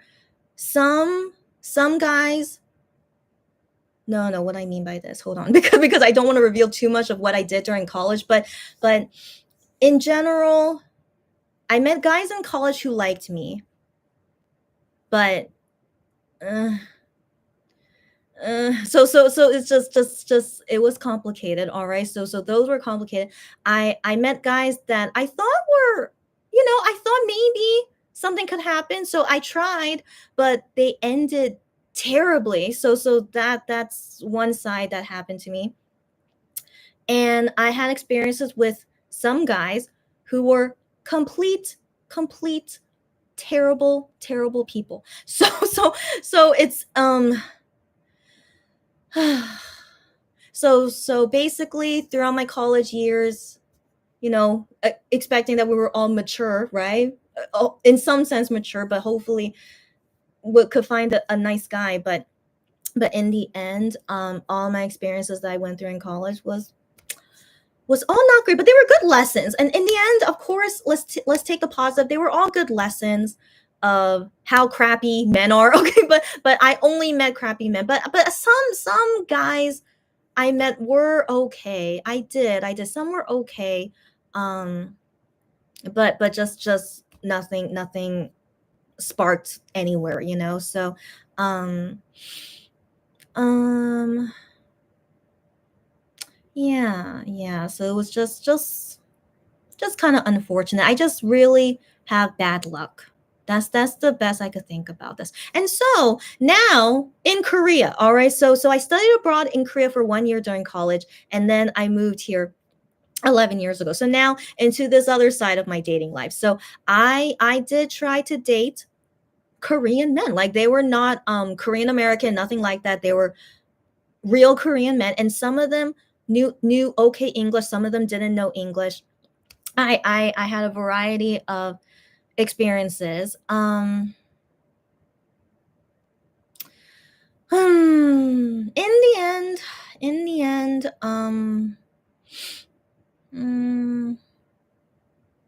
the end, it was just all very difficult. Um, so what do I mean by that? So let's list off the vague experiences. So I met guys who I thought were interested in me, but they actually weren't. These were complete just liars. Yeah. So I had liars. And then some, um it felt like we could have had something, but they didn't seem genuine about it. That's the best I could say about that. And then I went on some blind dates. Yeah, because blind dates is kind of a thing in Korea. So I did try to go on some blind dates, and wow, just I'm just really not. I'm really it's not great. Okay, it's just it was, I don't know. Like I felt like it's just always playing Russian roulette in some sense of when you go on a blind date. Like there's only two results that could happen. It could go really well or it could go really bad. And so all my chances with blind dates always went really bad. So I'm just like I'm tired. I'm tired. I really don't want to play this luck game anymore. And so I think it was starting when I was 26, maybe 25, 26, around there. That was when I was just really like, I just really gave up. I'm just like, I'm sick of this. I it just really felt like I was putting so much effort to like all this, but like it just keeps backfiring on me. It's just always one thing after another. Terrible things keep happening. I mean, they're not super terrible. Okay. So I need to use better language. Oh no, sorry, use better vocabulary. Like they weren't super terrible, but I've never had an experience where like I saw potential. Let's put it that way. I mean, no. Okay. I need to be more honest with myself. Some did have potential. Of course, some did. But it wasn't enough potential that really led to something more than that. I guess that's the best way to say it. So 25 to 26, I decide just whatever happens. I'd rather just whatever. Okay, so that was really me just throwing in the towel. And then at 27, that's when I started my K shopper. At a few days before I turned 28, I become a Monster X fan. So basically, ever since that like time, yeah, I've been legit very single since that time. Yeah. I think in the middle of all this, I did date a little. I'm pretty sure I did, but my memory is so foggy. I think like they were just so brief and so insignificant to me that I really can't remember. So yeah, so after 25, 26, just yeah, just I really just kind of gave up. Yeah, yeah. And so anyway, so then now I'm a Monster X fan. But before Monster X, I was a BTS fan, and I was also a Shiny fan and Black fan. And so I've always been in the K-pop fangirl scene for a long time.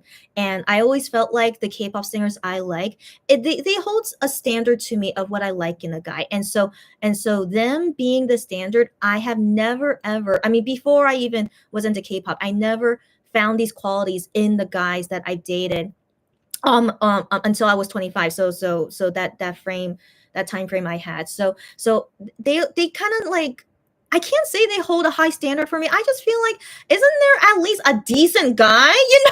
So in my opinion, I have yet to meet just any kind of decent guy. And so those K-pop singers, they do have a high standard in some sense, but they at least showed to me what a decent guy is. And so that's really sad about my life in some sense, that I haven't really met a decent guy.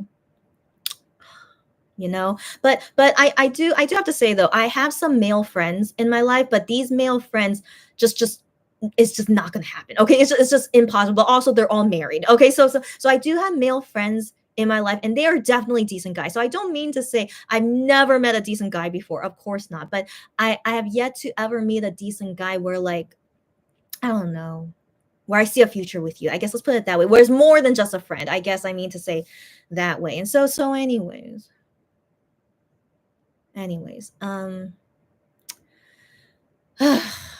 anyways, so after I met Monster X and became their fan, I said this to Gian. Do you guys remember if I ever mentioned this? But I said this to Gian because at that time when I met him, and I fell in love with him. Okay, I legit did. So I fell in love with him, and so I was out of my mind because fan signs are always so fast, and you're always out of your mind. But I remember saying to him, "Oh my gosh, you are so nice."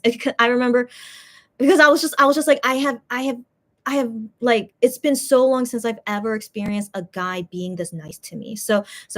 I know, right? So it's just what can I do? And so anyway, so I was just really, really impressed with how nice he was. And I was like, wow, you are so nice. And he was like kind of like bewildered by this. He's like, why are you saying like I'm so nice? And then I tell him because I only meet bad guys. And so I legit told him that. So I'm like, yeah, I really have only been meeting bad guys. And so it's just really nice to just meet a guy who's really nice for once. And so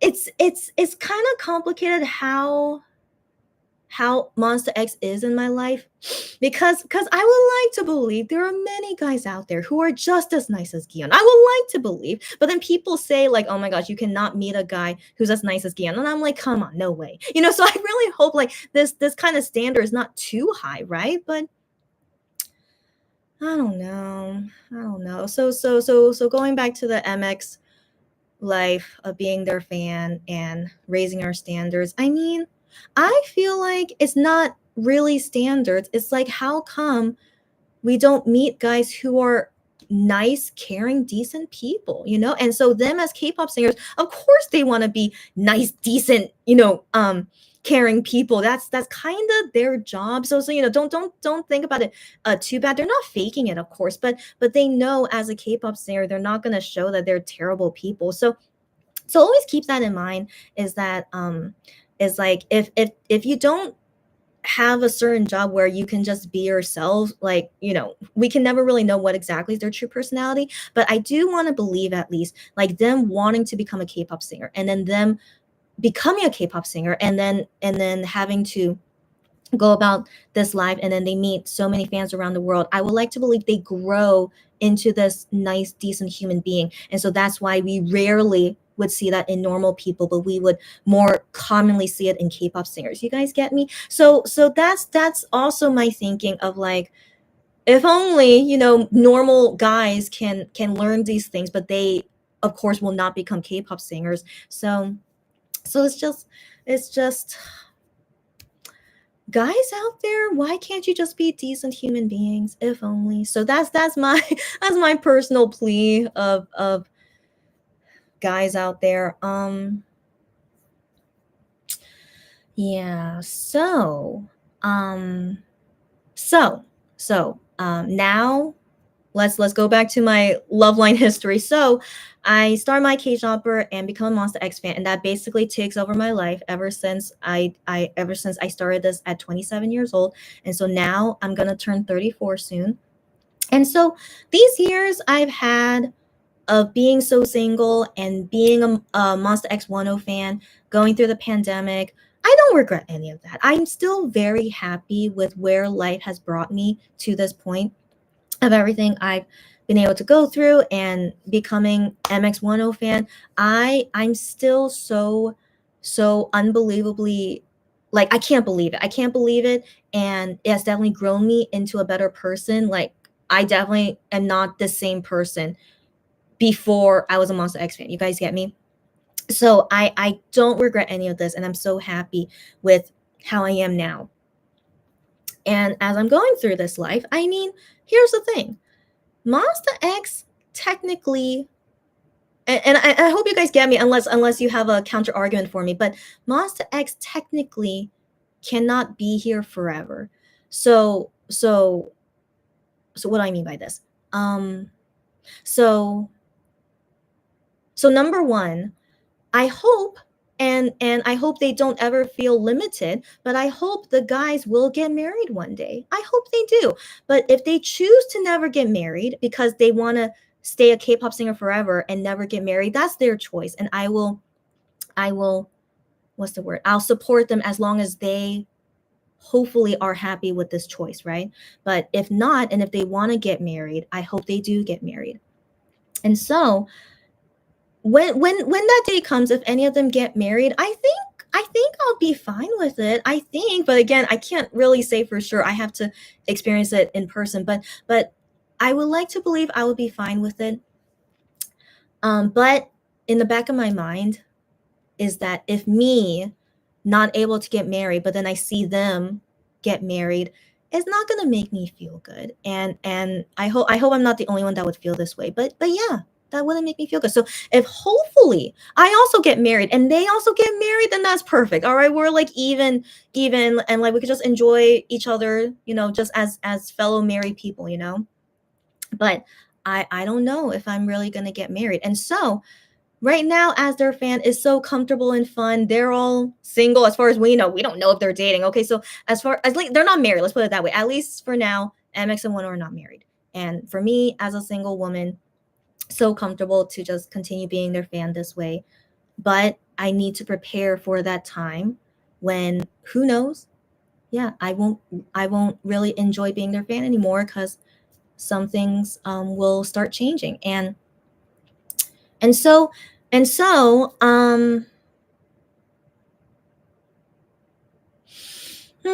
so where am I going with this? And so I don't want my life to be limited to Monster X. That is, and I'm only speaking for myself. If you guys don't want this for your life, don't even worry about it. All right. So always remember, I'm only speaking for myself, and I never want to push it on anyone else. All right. So I'm only speaking for myself. That yeah, I can't imagine that I will continually always be happy being a Monster X fan. So for now, it's great and fun, and we're waiting for them to come back, and we're gonna have fun again when they all come back. But I always foresee that things will change later, and then I have to go through those emotions and those feelings, and So I say this to mean that I don't think MX put a standard for me. So it's just that I'm happy being their fan, and it's nice to see men who are kind, decent, caring human beings. So that's what I really like them most of all, is just them as great people. Um but that should not be something that makes me happy forever. So that's why I go back to my original goal, to enjoy my single life. So when I have nothing, it's just only me, and then friends and family. But even so, friends and family will come and go. We I mean, you guys know what I'm saying, right? And so um yeah, so as I continue to struggle about these things, maybe I'm going through a midlife crisis. I don't know. But so yeah, so I don't feel hopeful about how my romantic life will go from this point on. But what I can do is just only make the best of what I have now, which is as a single person, not relying on anything else around me. As a single person, do what makes me happy. And I need to remember that I've always had this dream in me to make a positive impact on earth. So I'm going towards those dreams, and definitely once I feel accomplished of those dreams, I can be okay with whatever else happens in my life. And so again, I speak only for me. I'm sure not everyone agrees with me. So that's how I want to conclude about the whole romantic and relationship stuff. It's just, it'll happen when it happens, and if it doesn't happen, I need to make the best of it. And I was still, so even so let me clarify on this. So even when MX and 10 get married, I will still be their fan. So let me clarify about that. I will still be their fan, just not as invested, not as I think not as emotionally invested. That's what I mean. And money as well. I think I would want to buy less. So it's just just doing what's best for me. If I'm not feeling good about doing certain things, like I'm not going to do it. But I still really love them as people, and that's never going to change even after they get married and have kids. I will always love them as people. So I'm still very thankful to have become their fan since 2018. And whatever they do with their lives, it's all good. I will never, like, I can't imagine, I personally can't imagine. And so I hope I speak this as fact, that I don't ever think I would ever stop being their fan. But just me as a fan would change, but I will always still want to be their fan. Okay. So in conclusion, I need to conclude this. I'm not sure where I was going with all this. So in conclusion, it's okay, whatever happens in my life. I'm still happy with everything that's happened so far, minus all the crappy guys I've met through most of my life. But I what's done is done. I don't see a future husband anytime soon, but yeah. What can I do except just make the best of what I have now? And that is the conclusion. And we will what's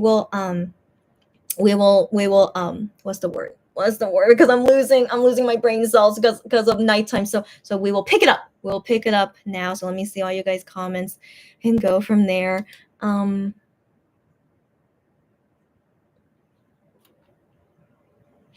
Yeah. So Lulu likes the way Japan celebrates Valentine's Day. Yeah, that's their tradition. Women give chocolates to men, and then on White Day, March 15, men give candy, or just non-chocolate to women. Yeah. And so Korea as well, they kind of got that tradition as well, but it definitely is like more common in Japan, I feel. Yeah. But it's cute, yeah. And then March 14th is White Day. April 14th is Black Day in Korea, but I don't know if Japan does anything. But then May 14th, MX birthday, is Rose Day in Korea. And so anyway, so yeah, they're just always doing these like cheesy things all the time. So like every month on the 14th is just doing something. And so yeah, but to each their own, what you want to do. So Stephanie is single, so you will be celebrating a bit with your parents. That sounds great. Yeah. And you also go out and drink a little with your sister, so you might find someone cute. Oh my gosh. Oh my gosh. Yeah. If any of you guys have any like exciting news to share about anything, please do. And you're not ready to settle down, but just a kiss is fine by me. You go, girlfriend. Okay, whatever. Yeah, whatever suits you. Yeah. So you yeah, and I remember you're younger than me. So yeah, no rush. And like, yeah, you are in general not ready for that stage anyway. Yeah, yeah, you just do you. Yeah, exactly. Yeah. Yeah, yeah, yeah. And then Lulu says first guy who showed an interest in you was in grade 2. Wow, wow, wow. I know we were even as children. Yeah, we okay. Anyways, and then Lulu says I played floor hockey and scored 3 goals. Okay, and then this guy came up to you and said, "I play hockey well, so you need to be my girlfriend." What the heck? Wow. So okay, well, I appreciate his courage. I think that's really nice. I've never had anyone come up to me with that much courage before.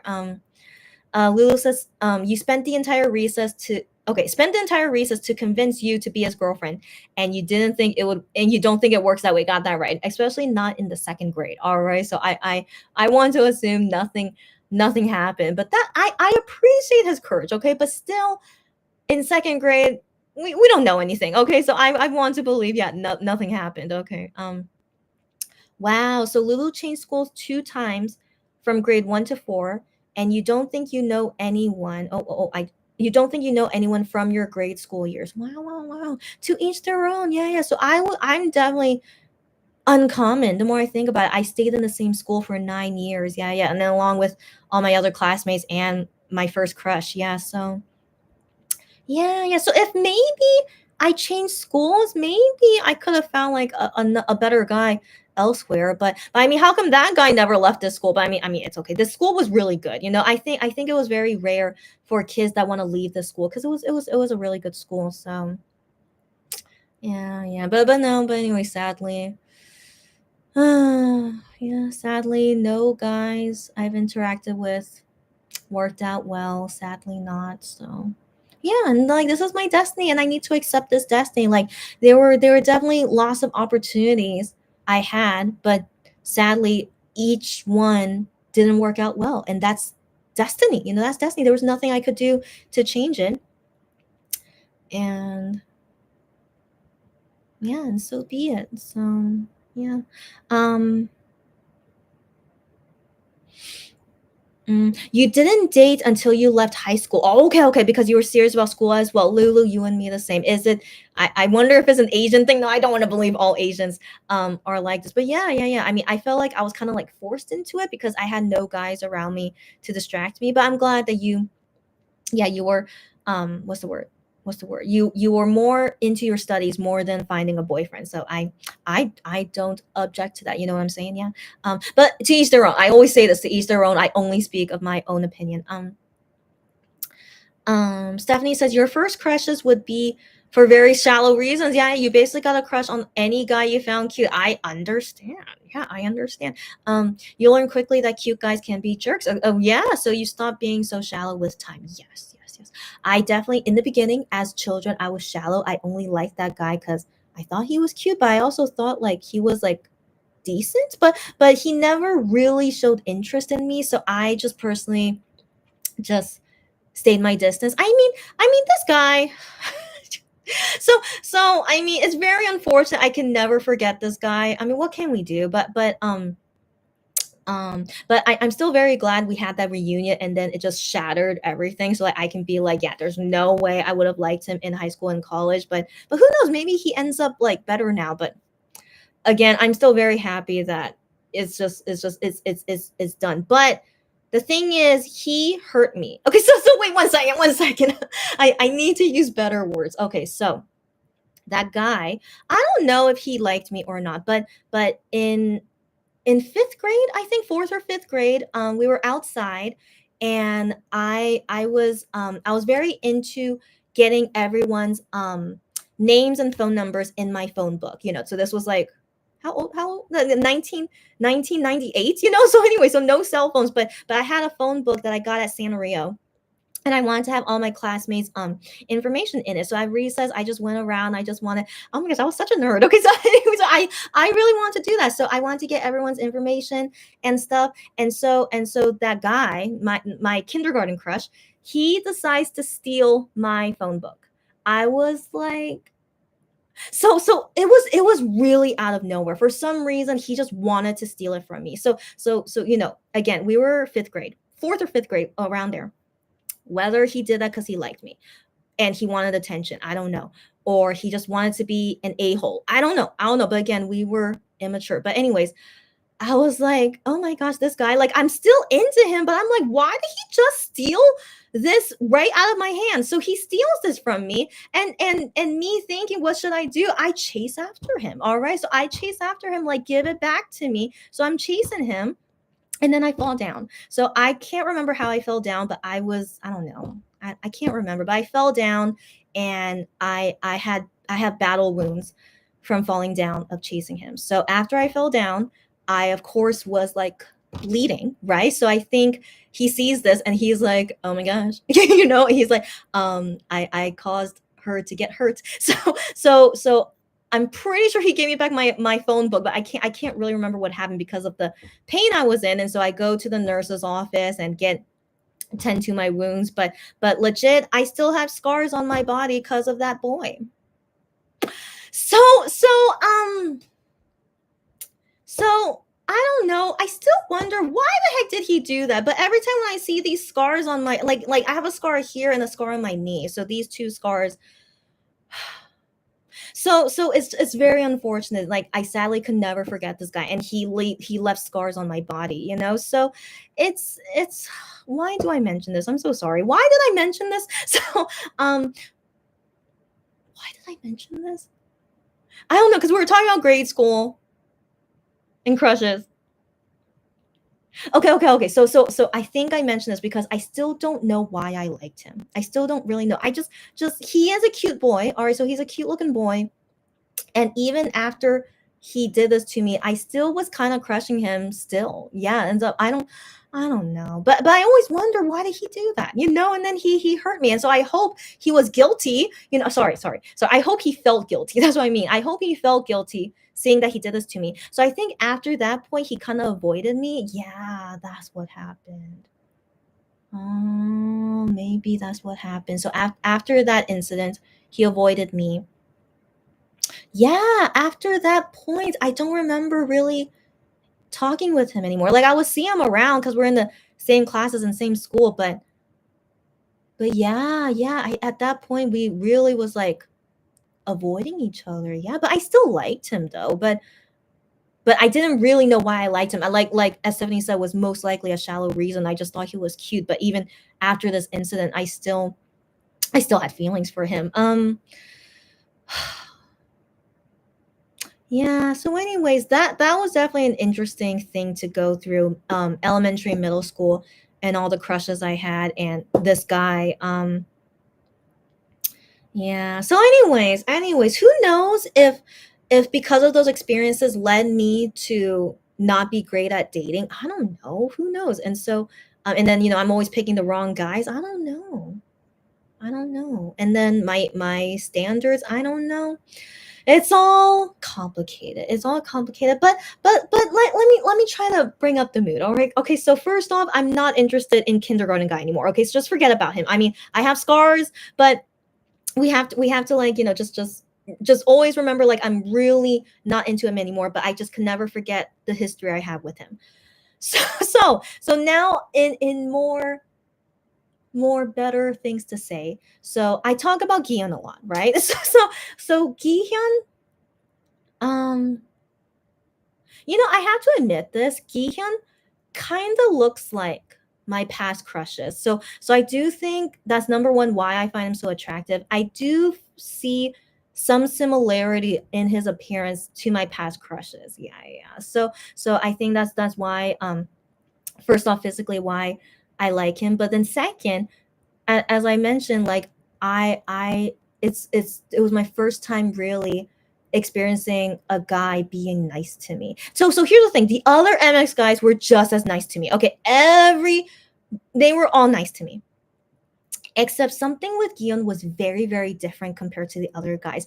I will figure that out later, but something about him was so much different than the other guys. But all of them were nice. All right. So that's why I love all 7 of them, because I love that they were all nice guys, and my first time experiencing such nice guys. And then what makes Gihyun different from the rest, I'll figure that out next time. All right. So Gihyun, being this kind of guy, yeah, Yeah, so like just when I see him, doing his thing as a singer, and like what he's doing as a military, everything he does, like I don't like everything about him, of course not.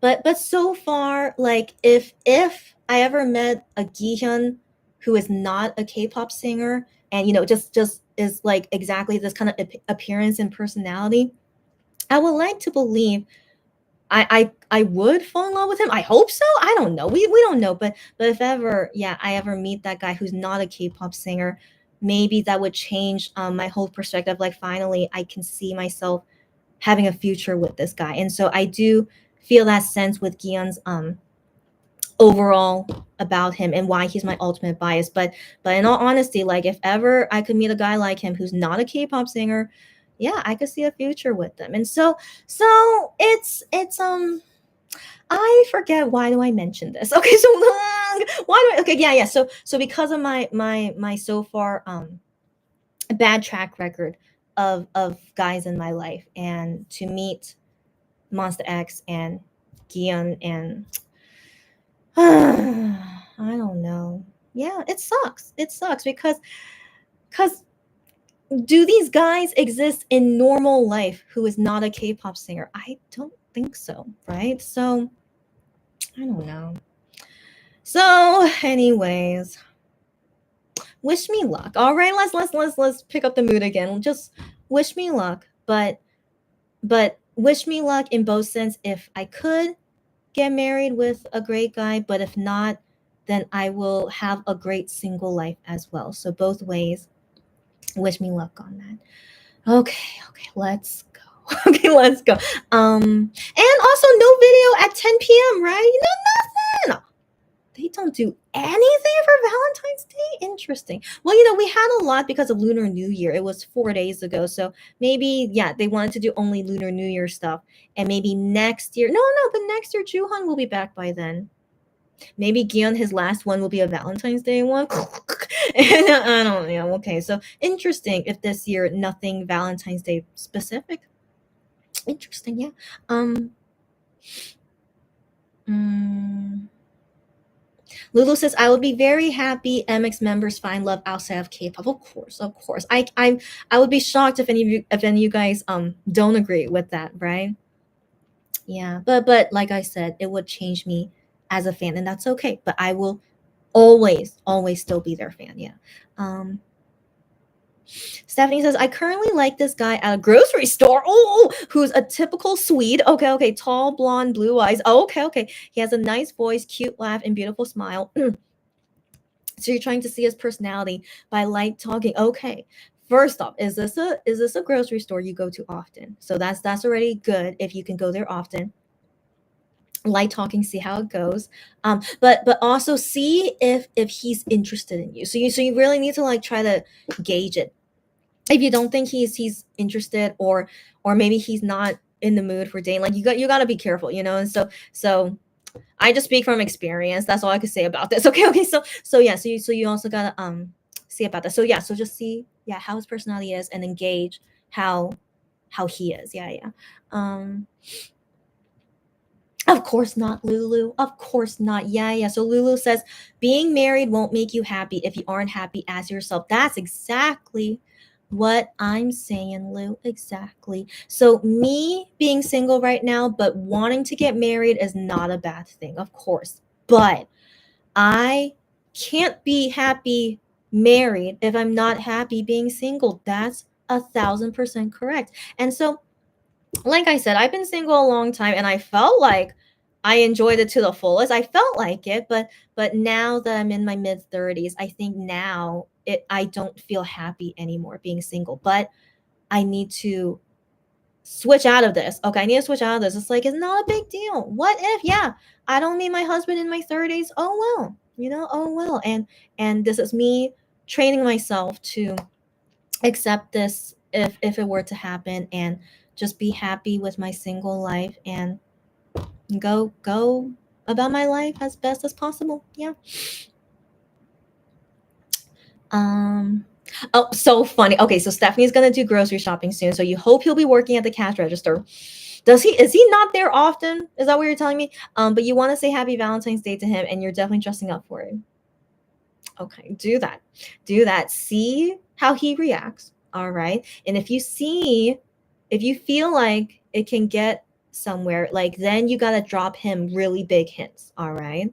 I'm not the best person to get advice from, given I've been single for so long, as you know, but that's the thing, is that it's a tricky game of dating. All right. And so anyway, so Stephanie, I trust you. All right, go take my advice the way you want. And yeah, yeah, update me. Hopefully the next time I see you in a live, update me.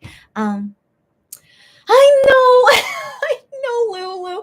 Oh, you're so fun to talk about, to talk with about these things. So Lulu says to me, "What a total jerk." He was in fifth grade. First off, give him a break, but still, like, I really have no interest in him anymore. But I just always can never forget him, sadly. And so, anyways, yeah, total jerk. She tells me to forget about him. I wish, but sadly, he's an unforgettable guy. Sadly, I'm really not interested in him anymore. But he took up a part of my life, of, like, in some sense, my dating life, because I was crushing on him for so long. And he, I had a history with him, partially. Okay, so anyways, yeah, but it always made me think, why did I like that guy so much? Like, yeah, he was cute, and that's it. But something about him, I just always felt I could never stop crushing on him. There was something about him. But he never really showed interest in me, except, he stole my phone book. But when I had group projects with him or sat next to him, he was nice. Okay, he was nice. He would laugh at some things that I say when I didn't think it was funny, but I appreciate him, like, laughing.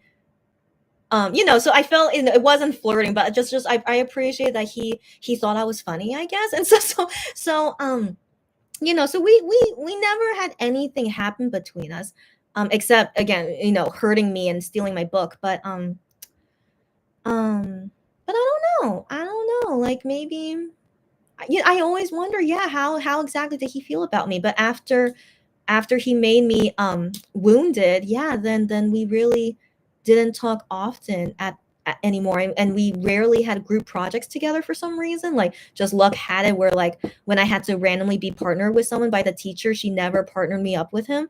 So yeah, so that was yeah. Anyways, maybe at the end of it all, that was our destiny, between me and kindergarten guy. We were just not meant for each other. And me crushing on him is just, that was my issue to deal with. But now, looking back on it, is that, yeah, of course, first off, we were too young.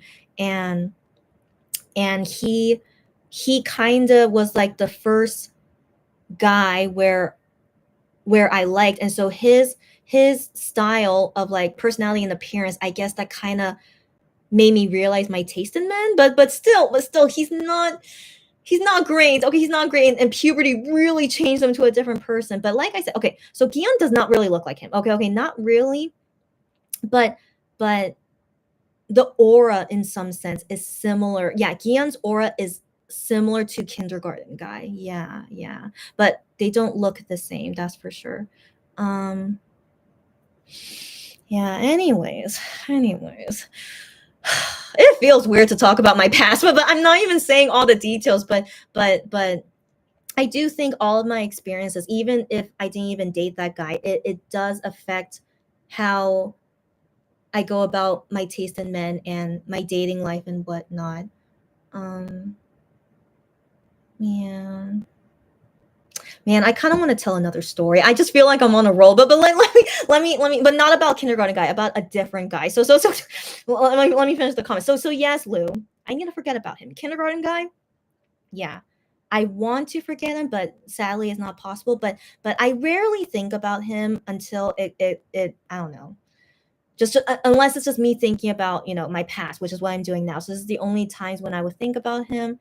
And yeah, and then yeah, and I have scars on my body because of him. So it's just yeah. But anyways, something about cute guys and their bad behavior gets you so angry. Yeah, you be angry. I should be angry too. I should be, and I should be. cute guys and their bad behavior. Yeah, so that's exactly what kindergarten guy did. Yeah. And I was just still so immature that I was still crushing on him even after he did this to me. But I was still kind of like in shock. I'm just like, wow, how come that guy did this to me? Why did he do that? So I just always was so curious every time when I think about that. But again, we will never know, and I will never see him again. Because the thing is, all these classmates, and especially that kindergarten guy, they were all born and raised in San Francisco too. So when I go back to San Francisco, I always wonder, will I accidentally run into any of one of them? But so far, it's never happened. But I always wonder, would I ever run into them again, just by coincidence? But so far, not hasn't happened. But I always wonder. Okay, but hopefully never. And it's just my history is my history. Okay. Lou says, I'm always suspicious of a guy when they come up to you for something. I mean, Lou, you should be. Number one, always be on guard. Excuse me. Of course, always be on guard, especially like in general, it's a stranger, okay? Any single stranger, be on guard. That's for sure. And yeah, me too. Any guy, yeah, it's just you really gotta have your gut intuition if you feel like, what is it? But in general, that's why you gotta be careful of any person, because people these days, and so that's why maybe dating is more difficult. But yeah, that's the thing. Just so tough. And so far with all the people around me who are in relationships, they usually have found their significant other by a mutual friend. And I think that's the best way to go about it. But all my mutual friends, like, they don't have anyone that they could think of that they want to set me up with. But even so, I've been on so many blind dates and it didn't work out well. So so there's no clear answer. I do know about some people who successfully found a match online. It's all random. But yeah, just have to be careful out there.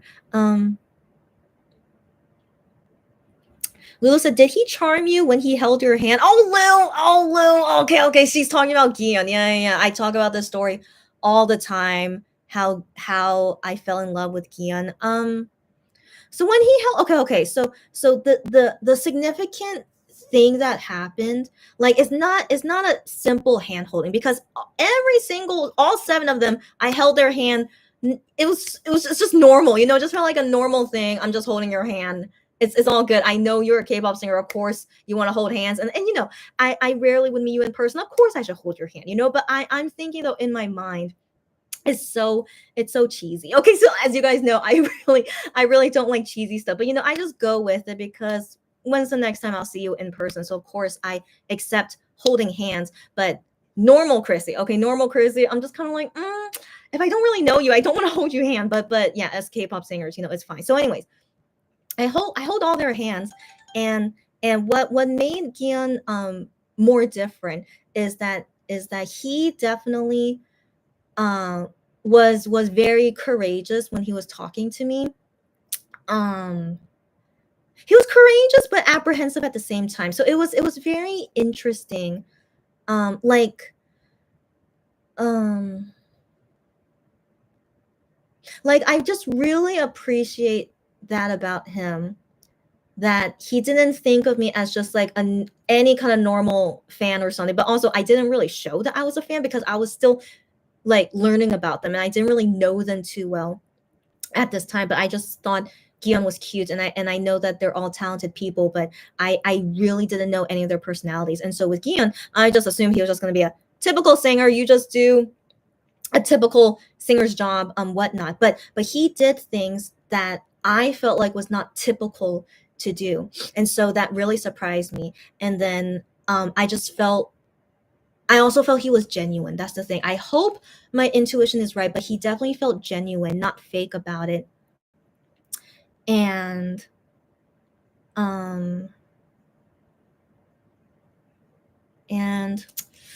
yeah, I personally felt something different from all the things that Guillaume was doing. So I didn't do anything. I was just sitting there waiting for him to finish signing my album. I'm just like, okay. And so yeah, I remember I really had nothing else to say. And so he was leading the whole entire time, and he he didn't like leave me alone, if you guys get me. Like he could have just done nothing and just let me pass like any other fan, but he was very forward. He really he seemed interested in me. Let's put it that way. Like he didn't have to be. I mean, again, it could be his job, of course, but he was really interested in me. And just everything about just that whole experience, I was like, wow. And the thing is, I didn't think that would make me fall in love with him. So I really can't explain what happened. It was so weird. It was so weird. And so I wish I can pinpoint what exactly it was, but that's all I could say in general what happened.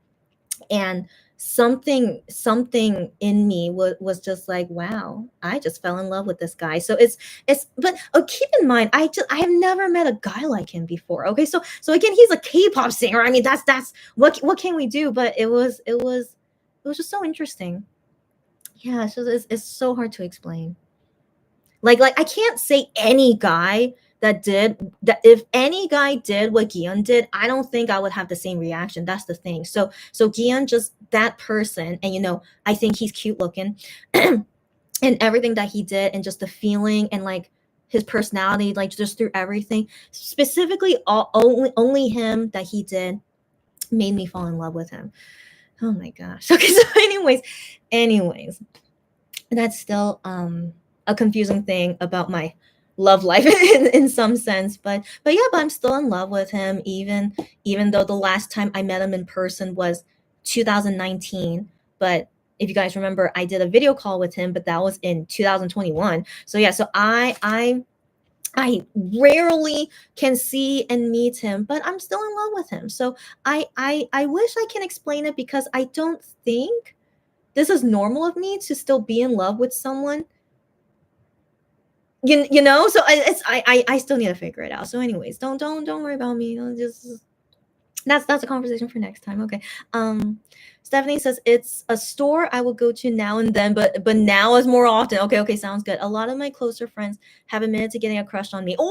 So I'm just gonna like talk to him and we see what happens.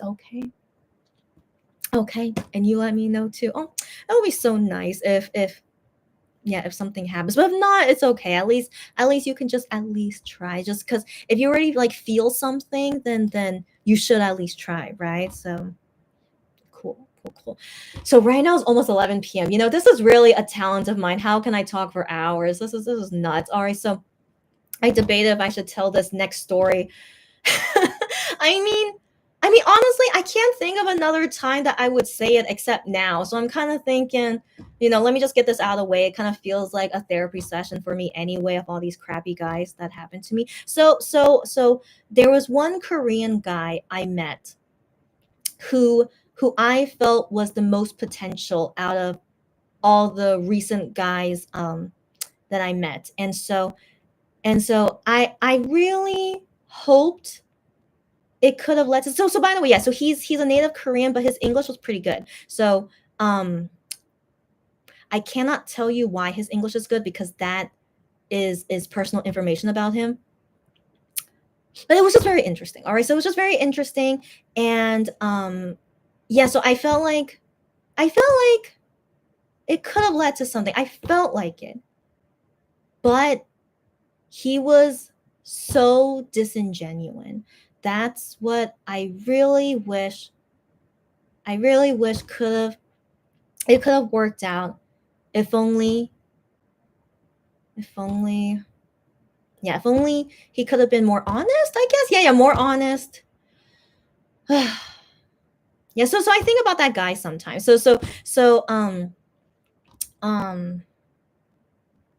thing is, this guy, so I couldn't really tell if he was interested in me, but he definitely like showed interest to me. But I don't know if he was showing interest to me just because I was a girl. So you guys know that kind of thing of like just guys being like guys to girls. So I don't know if he was just like a regular guy just being like whatever to me, or I wondered if he was interested in me. But he was never honest about things, and so he was like giving me all these signals basically, and I was just so confused. I was like, man, it's like, can you just, right? So why are you doing this? And so but the thing is, I still felt like some attraction to him. I did. But it was so confusing what he was doing. But then guess what? Guess what? So as I'm still getting to know this guy, because we were kind of working on a project together. Again, I can't tell those things because that's so anyway, so we were working on something, right? So we were working on something, and so I was seeing him quite often. And then one thing led to another, that we wanted to try to partner up to do something together. And I was really looking forward to it because I felt like me and him had a good dynamic to do this project together, and he felt the same. So he wanted us to try and start this, and we did. And as we were going through it, and then me and him just had like, one-on-one conversations because we were trying to do this project together. So as we were going through that, and then as I was learning more things about him, and then being really confused, um what exactly are his intentions and things and stuff, because it feels like he's actively wanting to do more things with me. But then again, I don't know if it's only as like a work thing or if he's interested in me. It was just so confusing. All right, so I hate guys who just are so confusing. But anyway, so I decided to take the lead in some sense, because I didn't want to be like wishy-washy about this, right? So as I'm having like these one-on-one meetings with him, one thing led to another, and just through the conversation something happened. And for the first time, like, I've known this guy for months already, right? So for months, and then for the first time he says something like not on purpose, but it just came up for some reason, that he had a girlfriend. I was like, so he didn't just say it just cuz, but it was just like, it wasn't very clear that he meant a girlfriend. So I had to clarify with him, like, wait, what?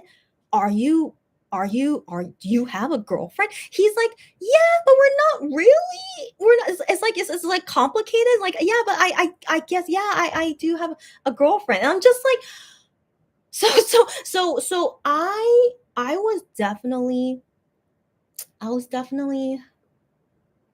what's the word? I was baffled, but I feel like I need a better word than that. I was like, are you kidding me? Right? So like, I've known this guy for months, and just, I don't know, like, it's just, I really couldn't really understand his signals, and wanting to do so many things with me. And I was just like, but blah blah. And then we have one-on-one meetings together, and so um yeah, so then before, I did anything to like ask him, like, do you have feelings for me, or like, it was blah blah blah, before I even went there, because that's like really too forward, right? So I needed to like make sure, like, when exactly should I try to figure things out. But then, just thankfully, just very vaguely, he just said about him having a girlfriend, and I was just like, huh. So I was, I did show that I was surprised, of course, because he never mentioned a girlfriend in all the months we've known each other. So after that meeting we had, and yeah, and then finally, yeah, he said that to me, and then I was like, huh. So then so then from that point on, we still wanted to try to do this project together, but I think something happened. I don't know if maybe after this meeting, if it just naturally happened. I'm still kind of confused. Not confused. I don't have strong memory of what happened after, but it just that project just eventually died by itself. So as it died by itself, I just randomly, this was before the pandemic, so just randomly I just stopped talking with him. So it was weird. Like, I can't explain how we grew apart from that point on. Um yeah, but that one, that's a guy, sadly, I can't forget, because it's, yeah, he, man, what an a-hole. Okay, so at the end of the day, he's an a-hole, and I don't know, maybe he was like figuring things out, like he doesn't know if he wants to be with this girlfriend, like he was like trying to understand like me, or I don't know. But that's one thing I really hate, not being honest, and just be clear about things, and then don't be flirting with other girls when you have a girlfriend. Okay, but I can't say that he was really flirting with me, but to but we were doing so many things together, and we had lots of one-on-one things together. And so I'm thinking, if you had a girlfriend this whole time, is she really okay that we are like doing so many things together? But I can imagine he just explained to his girlfriend, oh, it's just like work related, so I'm working with this girl, and maybe his girlfriend didn't feel threatened by me. I don't know, but I just felt like he could have been like lying or hiding things from her. And so I'm just like, I am not going to be this other woman. Okay, so I was just really really floored by that. So yeah, guys, I have many other stories, but I think only these stories, I think, are the best ones that I could say for now. The kindergarten guy and this a-hole guy. um yeah, to like have you guys like understand like the crappy people I've dealt with, right? So so anyways, at the end of the day, my luck with guys is just not great, right? I'm glad like nothing went so far of like, someone cheating on me or hurting me physically. I mean, kindergarten guy technically did, but not really at the same time, right? So I've never had anything super traumatic happen to me. So I'm very, very thankful for that. But I carry a lot of bad memories of all the guys I have met, sadly, every single one of them, I still carry them with me. And moving forward, I can't wait to let all of this go when I meet that husband that like can and I be together with this husband, and just finally I meet the right guy, and just the guy that is just finally a decent human being, right? But I don't want to have such low standards just to at least be decent. But just a guy that treats me well, and like, and you know, just having this really great relationship for the rest of my life. I wish I can experience that, but I always need to remind myself, as I keep saying here, I have to be I have to enjoy my single life and not think about anything else. And yeah, just you guys know I have lots of baggage. That's basically it. That's right. Yeah, I say this to let you guys know my baggage and um all this stuff. Yeah. Yeah. Yeah. So, anyways, well, it feels good to tell someone. Okay. I don't know. I don't think I even said this story to my best friend, because my best friend knows that guy, the a-hole guy. She knows him too. But she never liked him. Okay, so that's the thing. I think I should tell her. I should. I should. Yeah, so she never liked him, but I maybe, yeah, I can get more feedback from her, since she personally does know him. But they don't talk with each other either. So they also, like, this, it's a long story, but we all had like projects together. My best friend was involved in some of these projects, and that a-hole guy involved in some things. Anyways, yeah, yeah. So all things happen for a reason. It's okay. I yeah, I just have to meet the right guy whenever it happens. Yeah. Okay, so let's wrap things up. We will end with talking about Shanu, his stork bear doll. It cracks me up. Okay, so we'll talk about that. Excuse me, I'm so sorry. I knew it was gonna happen. I wasn't breathing. Okay. So we'll talk about that. Um I am hasn't done anything, right? No. He just randomly talks with us on Fan Cafe and Bubble, but he hasn't talked about anything specific. He keeps saying he's working on music, and I'm just like, how long are you working on music? When is this album gonna drop? And so I don't know. Okay, so anyways, yeah. So just I am is doing his own thing, but Shanu is the most active guy we see. Yeah. So let's just end talking about Shanu, and I will go hit the hay. Okay, good. So Stephanie has thrown a hook for him. Good. And is very transparent. Good. So but okay, it's very transparent, so he might not see it. Okay. But still, take it slow. Take it slow. Just feel things out, you know? And yeah, and also, if you have no fear and you're very courageous and you just want to go about it, you do you. Okay, you do you, but I say slow and steady wins the race, but feel things out. Feel things out, and Yeah, I hope for the best. Um, Lulu says, just as you can't explain how I fell in love with Gion, she also Lulu cannot explain how she feels with Wano and Hyungwon. Good to know I'm not alone. So you understand me. Yeah, you understand me. Um yeah, yeah. And again, I still love all seven of them, as you guys know. And so and that just comes because I love them a lot as people. And Gion just he was just different. That's it. Guillaume was different, and I mention this all the time, but he's the only guy that I feel the strongest attraction to. So I'm pretty sure that plays a part. But still, there's so many things about him that's still way different than the other guys. Yeah. But anyways, my feelings for Guillaume, I don't really know him, you know? So I always need to remind myself I don't really know the guy. And so I hope if that day happens, if I could get to know him more and see all the sides about him and would I still like him? I hope so. I hope so, but we don't know.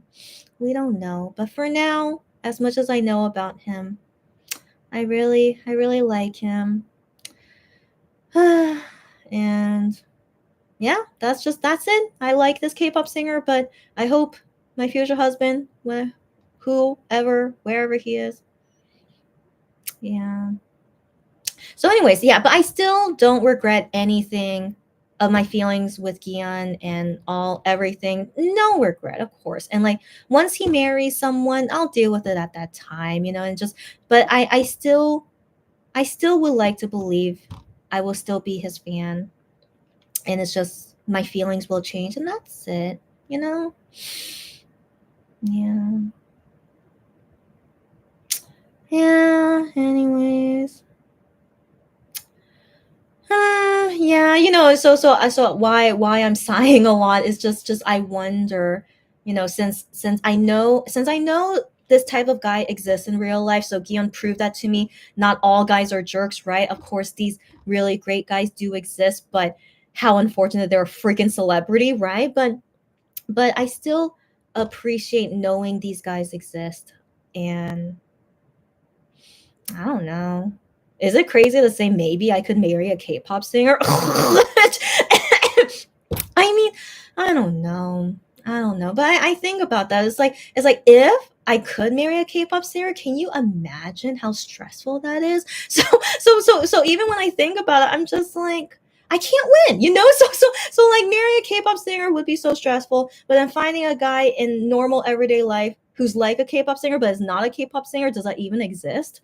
Right? So I just always feel at a loss of like how could I ever meet the right guy for me?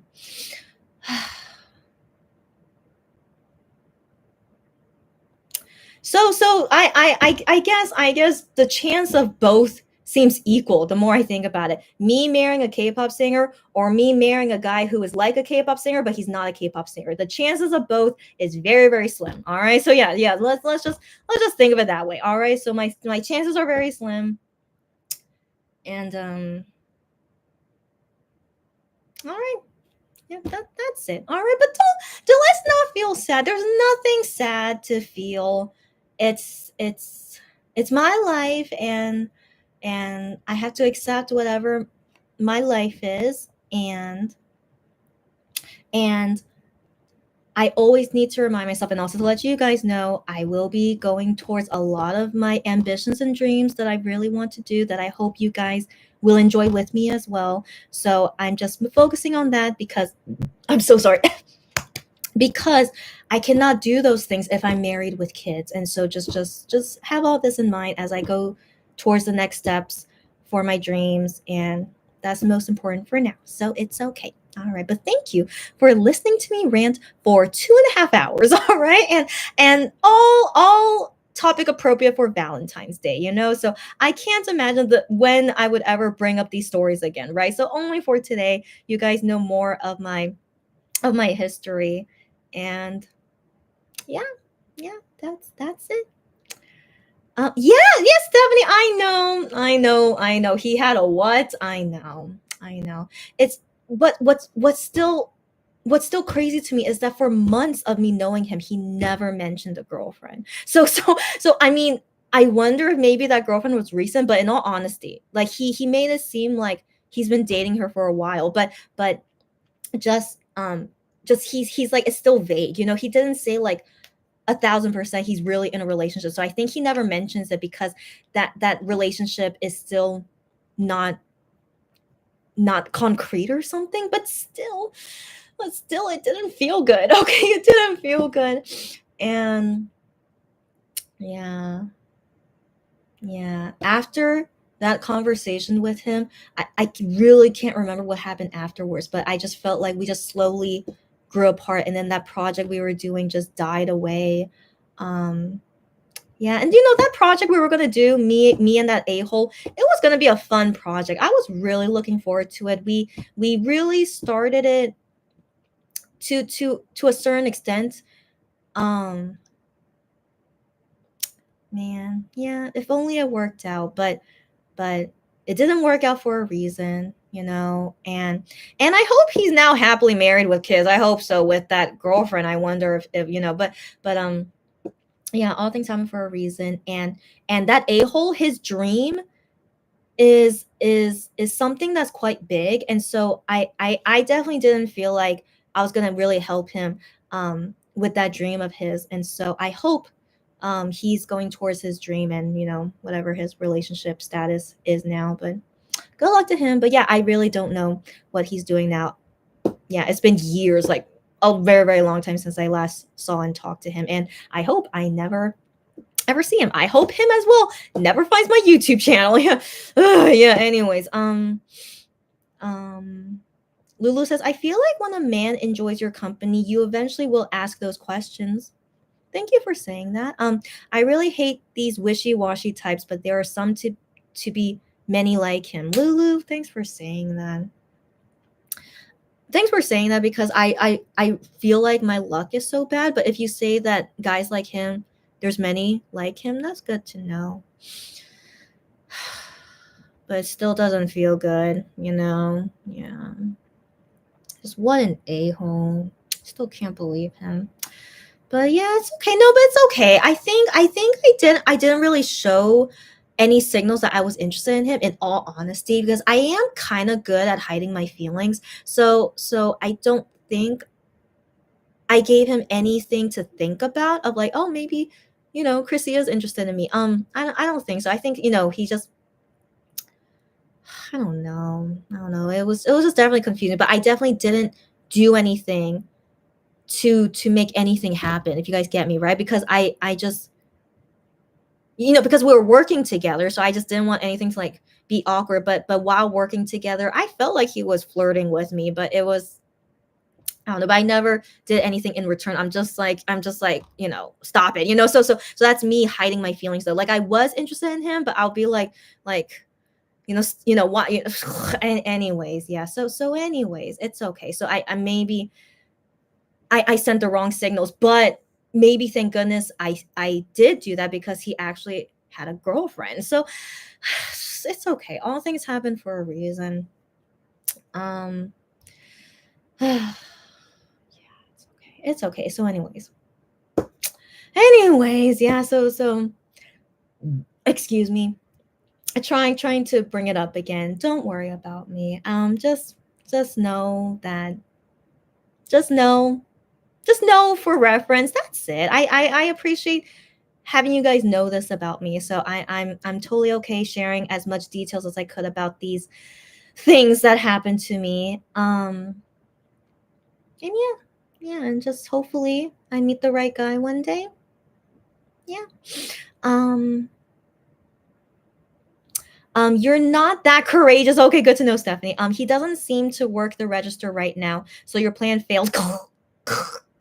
I can't believe you going like in real time as you're listening to me. But okay. No, he is there. Oh my gosh, Stephanie. Okay. If you want me to be here as your moral support, but good to know he's there. And this is real time. All right. All right. Update me, but take it easy. But yeah, update me. Okay. And then Lou, yes, Lou. Let's talk about Shonu now. So Shonu's doll It's so him. Yes, yes, yes. Apparently, his two biggest fan sites were arguing online about the doll.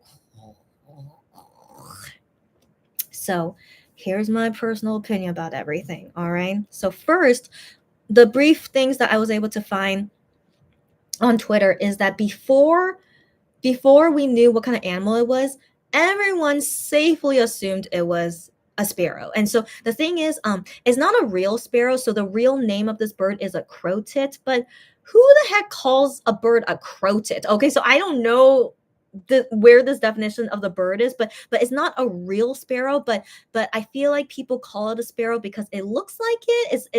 It's very similar. They might be from the same family, but it's not a real sparrow. But just for ease, just to be easy, let's call it a sparrow. So so when I first saw the photo, it's black and white. It's the bird is black and white. And so I didn't think of a sparrow was black and white. So I was like, is that a pigeon?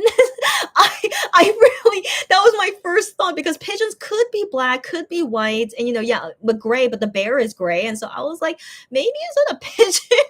Except I was thinking Shanu was never associated with a pigeon. So I'm like, maybe not. But then when I saw many people saying it should be a sparrow, but I'm like, sparrows are not black and white. Why is everyone saying that? But then I looked it up, and the crow-tit sparrow, it is white and sometimes some black. And I'm just like, oh, okay, then this should be a sparrow. Okay, so now that I knew that information, yeah, it should be a sparrow. And also I have heard Korean fans call Shanu a sparrow. Now here's the thing.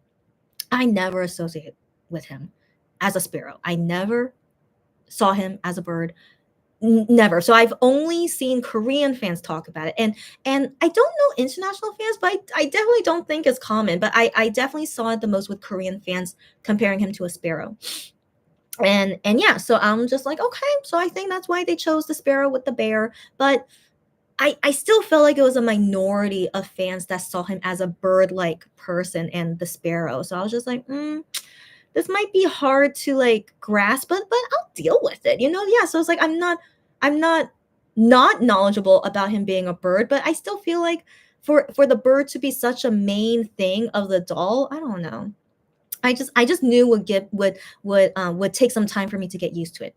Now, at this time, when we assume is a sparrow, there were international fans arguing about what kind of bird it was, and I was just like, oh no. And so there were fans were like, I've never heard of Shanu as a sparrow, and I totally understand that. I've only heard it from Korean fans. And then everyone saying, how could you not know that? Like, everyone knows he's a sparrow. And I'm like, oh my gosh, don't be fighting like this. Of course many fans wouldn't know this. Like, come on. Okay, so I was hoping things would die down, but then I saw there were still people fighting a lot about this. It's like, how could and then people say, I'm a new fan, that's why I never knew this. But I'm just like, no. Even if you're an old fan like me, I really rarely saw people talk about him as a sparrow. All right, so this is really, it's really, that's why I was like more disappointed that they chose this bird, because not many people associate him with this bird. But I'm just like, what's done is done. They chose this design, and how does Shauna feel about it? It's like, what can we do? But yeah, there were so many people, at least with the English tweets,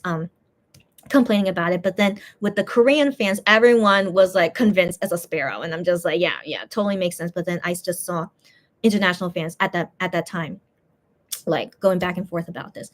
So then the doll comes out and we see how it looks like, and I'm like, does a sparrow really look like that? So it has a long beak, it has long legs. I'm just like, but I'm like, okay, maybe it's a sparrow that looks like Shanu, so that's why. I don't know. So I was really still really confused about this, but I was still convinced it must be a sparrow. Like, what other bird could it be? I mean, the colors, and is a bird, yeah. So going about this, and then the video got uploaded of Shanu explaining about his doll, and I was like, after I saw the whole video, I was just like,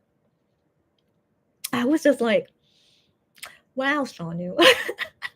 I was like, this is hilarious. So the only thought that came to my mind is that this was hilarious. All right. So we had fans, arguing about this, like, how could you not know that he was a sparrow? Like, it's obviously a sparrow, blah blah blah. So all those fans, they were like arguing this whole time.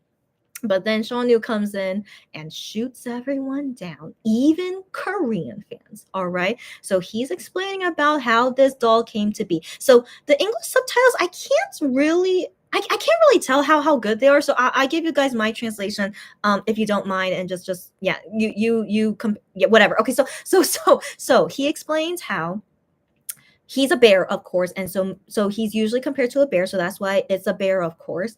And then he talks about the bird. So he says, so this bird, it's a stork. So he says that right out of the gate. All right, he's like, this bird is a stork, and I'm just like, hold the phone.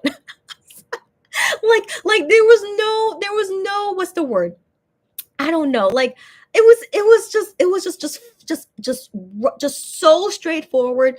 The bear, blah blah, and this bird, it's a stork, and I'm just like, oh my gosh, it's not even a sparrow. So I was like, and at the time, I'm like, why the heck would he pick a stork?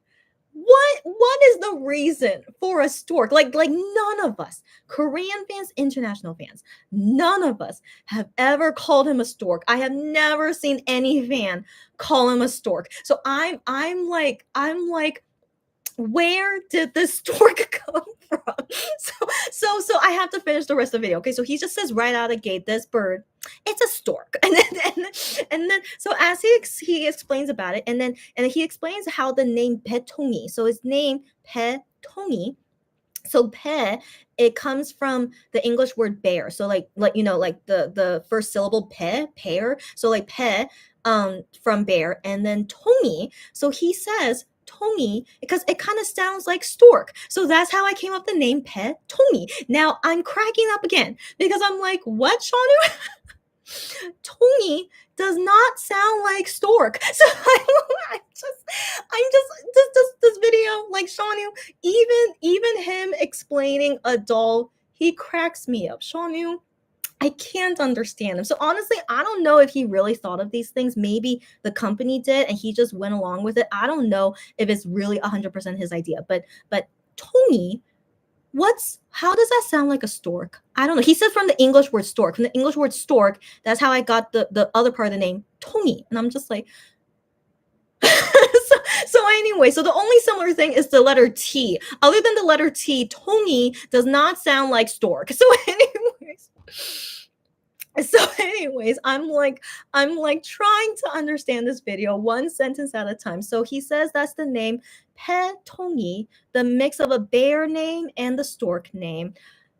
What Shanu says is fact. All right, guys, this makes 0 sense, and I totally agree with you. This makes 0 sense. But what Shanu says is right. All right, so he says Tongi sounds like stork. We have to agree with him. Okay, so Petongi is the combination of bear and stork, and also the word petongi, it's also like kind of slang for saying that your stomach is full, like you have a full stomach. And so he motions that about the doll, it looks like he has a full stomach, and so that's why they want to call him petongi. All right, so now he's kind of, now after he explains to us the name, and I'm just like, trying to go through this one sentence at a time. Then he now explains why he picked the stork. So he said fans have associated him with the sparrow, aka the crow tip, right? So he has heard about that from fans already.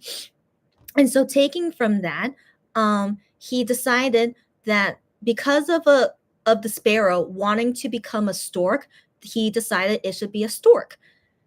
Now, 1 second. All right. So I hear him say this. I'm like, where did that come from? Okay, that is the most random thing to say. So like, yeah, the sparrow. Yeah, he knows about this. Fans have told him he's like a sparrow. And I'm like, yeah, I know that too. And then randomly, he says, so a sparrow that wants to become a stork, that's why it's a stork. His doll is a stork. And I'm just like,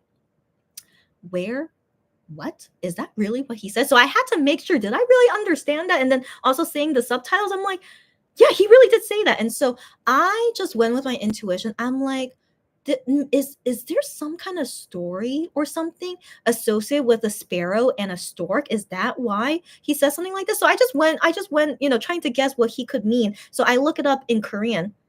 And there is a story. So not a story, this is a proverb. So this proverb is what was the proverb? Okay, if a sparrow, which is small, right? So if a sparrow, oh my gosh, hold on. I sent it to Lulu. I need to see that text I sent to Lulu. 1 second. Um uh, uh, where okay. If the Korean crow-tooth sparrow tries to walk like a stork, that's right. If it tries to walk like a stork, it will break its leg. So this is a Korean proverb. If this small bird tries to walk like a stork, but it doesn't have legs like a stork, it will break its legs. And so what this proverb is saying, it means that you should tailor, you should like fix your ambitions where it should match your capabilities. So like for this sparrow that wants to walk like a stork, we wish you can, but your legs will never be as long as a stork. So that's why you will break your legs trying to be like a stork. And so that's the meaning of this proverb, that you should go about your ambitions based on your abilities and capabilities. But yeah, so taken from this proverb, that's why Sean Yu says a sparrow that wants to become a stork. So he's using this proverb, and so instead of being a sparrow, he decided that he will be a stork for his doll. But they're not really related, all right? So my guess, so he doesn't explain why he chooses the stork. He just says this sentence: a sparrow that wants to become a stork. That's why his doll is a stork. That's all he said about it. So I'm just assuming, so he doesn't say this, I'm assuming he could be choosing a stork because he wants the crow-tit, the sparrow, to reach beyond its ambition. Sorry, to reach beyond its ability. It can never walk like a stork, but he wants the sparrow to become a stork. So seeing as like to go after your dreams even though you don't have the capability. That's my assumption. So Shonu saying that the sparrow wanting to become a stork and just making it come true, I guess. So like he representing himself as the stork of like accomplishing what's not capable. You guys get me? That's my guess. I wish he could have explained more about it, but maybe he will later. I hope so, but I would like to know more of his thinking if he was in charge of that. Again, I don't know if he thinks 100% of the ideas like the company could as well. But that's for you guys to know. The stork is not super random, but it is random, but it's based on a Korean proverb, and that's why it's a stork. And so then he continues to talk about how the doll looks like. So it has a long beak as a stork. That's why it has a long beak as a stork, and long legs as well. And he says, like, that kind of represents me in some sense, because he's a tall guy. And I'm like, okay, I think that also could be why he chose the stork too, because he's not small and tiny like a sparrow, even though fans usually call him a sparrow. But yeah, I think this is Sean Yu just wanting to be different. And I think maybe he wants his fans to associate him more with a stork instead of a sparrow. Who knows? Maybe that's his decision behind doing this. He wants to be the trailblazer of like, this is what I say goes. I'm a stork, guys. so so that's why like all the fandoms, international and Korean fans, every single person was bewildered. No one, there's no one that would have ever guessed it would be a stork. No freaking way. All right. So this is all just so funny. That's all I can say. It's so funny. And just Sean Yu does what he wants to do. And I really wonder why the company went this way as well. But this is a good memory of how the stork has its beginning now with Sean Yu, and we have it as a doll forever. So that's that. So now, my personal opinion about this doll. I think the bear being gray, first off, I didn't think they would try to replicate Nunugom. So Nunugom from Tutokgom was gray as well. And I was like, wow, they decided to do gray again, for their own merch. Except it doesn't look exactly like Nunugom, but it's pretty similar. It's like his cousin. Okay, so Nunukum's cousin is this doll, and so it's just very nostalgic about that, because they didn't have to pick gray. So I just find that interesting. And then it's a bear inside the stork. So the stork is cute. It is cute. Just my personal thing is that I can't, it's gonna take a long time for me to associate the bird with Shanu. Like it feels very, I don't know. It's just the bear. Once we associate Shanu as the bear, it's like instant. It's like he's totally a bear. He totally looks like it, acts like it. It's just no question. Like he's the bear spirit animal, you know? And so with any kind of bird, the sparrow, the stork, I can't see that instantly as Shanu. So this is just me. All right. So it's just me. And so given if Shanu wants to be a stork, of course I'll do my best to get used to it. Of course I will. Um yeah, but it's still gonna be hard for me to just instantly think of him as this bird. But for now, I just see this doll and this whole story behind it as just so hilarious, which is which is so Shaunu, you know. So just the hilarity of this represents Shaunu being hilarious, and so that's all I could see that as. But I really don't think I could ever really see him as any kind of bird, but I'll just go with it, but he will forever be that bear, and that's the only animal that suits him. And so I had this talk with a customer. She told me how like some people thought like it would have been great if it was a bear in a cheeseburger outfit. I'm like, oh my gosh, how did we lose that opportunity? Given that Shawnee was in that cheeseburger outfit, that would have been so cute to see a bear in a cheeseburger outfit. I mean, we have Juhan, a dumpling in a tiger outfit. So it would have been cute if we had another thing with food. And definitely Shawnee represents food. As we know, he loves to eat. And yeah, I think sadly that was like kind of a lost opportunity. If we had a bear in a cheeseburger outfit, I would have really, really loved that a lot more. But it's okay. What's done is done. I just, everyone keep in mind, it's just my opinion.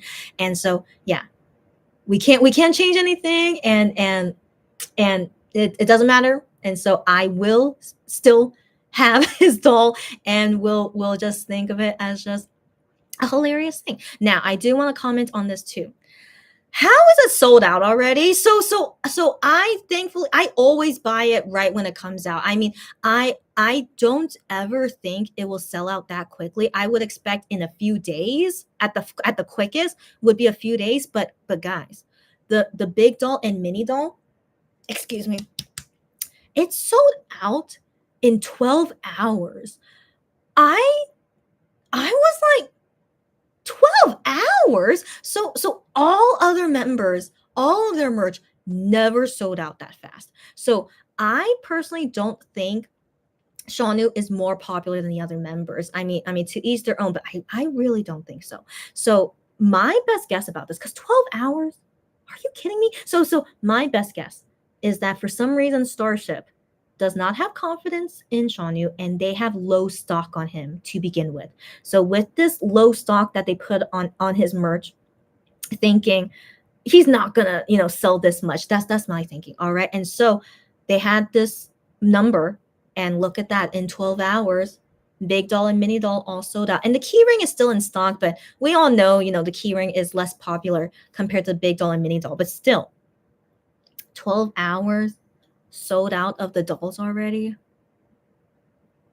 Yeah. So personally for me, I really feel like it's because Starship put low stock on it. So now I hope, I don't know yet because I keep checking the site every so often if they restock, but I have seen them restock before, but it's random when they restock it. And for now, Petongi seems to be sold out for a while, but let's wait and see. It just went on sale yesterday. So I really hope Starship is like, don't you want to make more money, Starship? All right. So I don't want to ever believe they're losing money from this merch, because all of them do sell out eventually. So all of them, the Ham Shark, Monko, well, yeah, all of them have all sold out except I saw on Starship the shark. So not Ham Shark, but the shark. doll by itself. That's the only one in stock there. But I mean, Gion is popular. I'm sure those will sell out later. But definitely his fans like him more as a hamster than the shark. So I'm not surprised the shark doll is still in stock there. But everything else, of course, is sold out.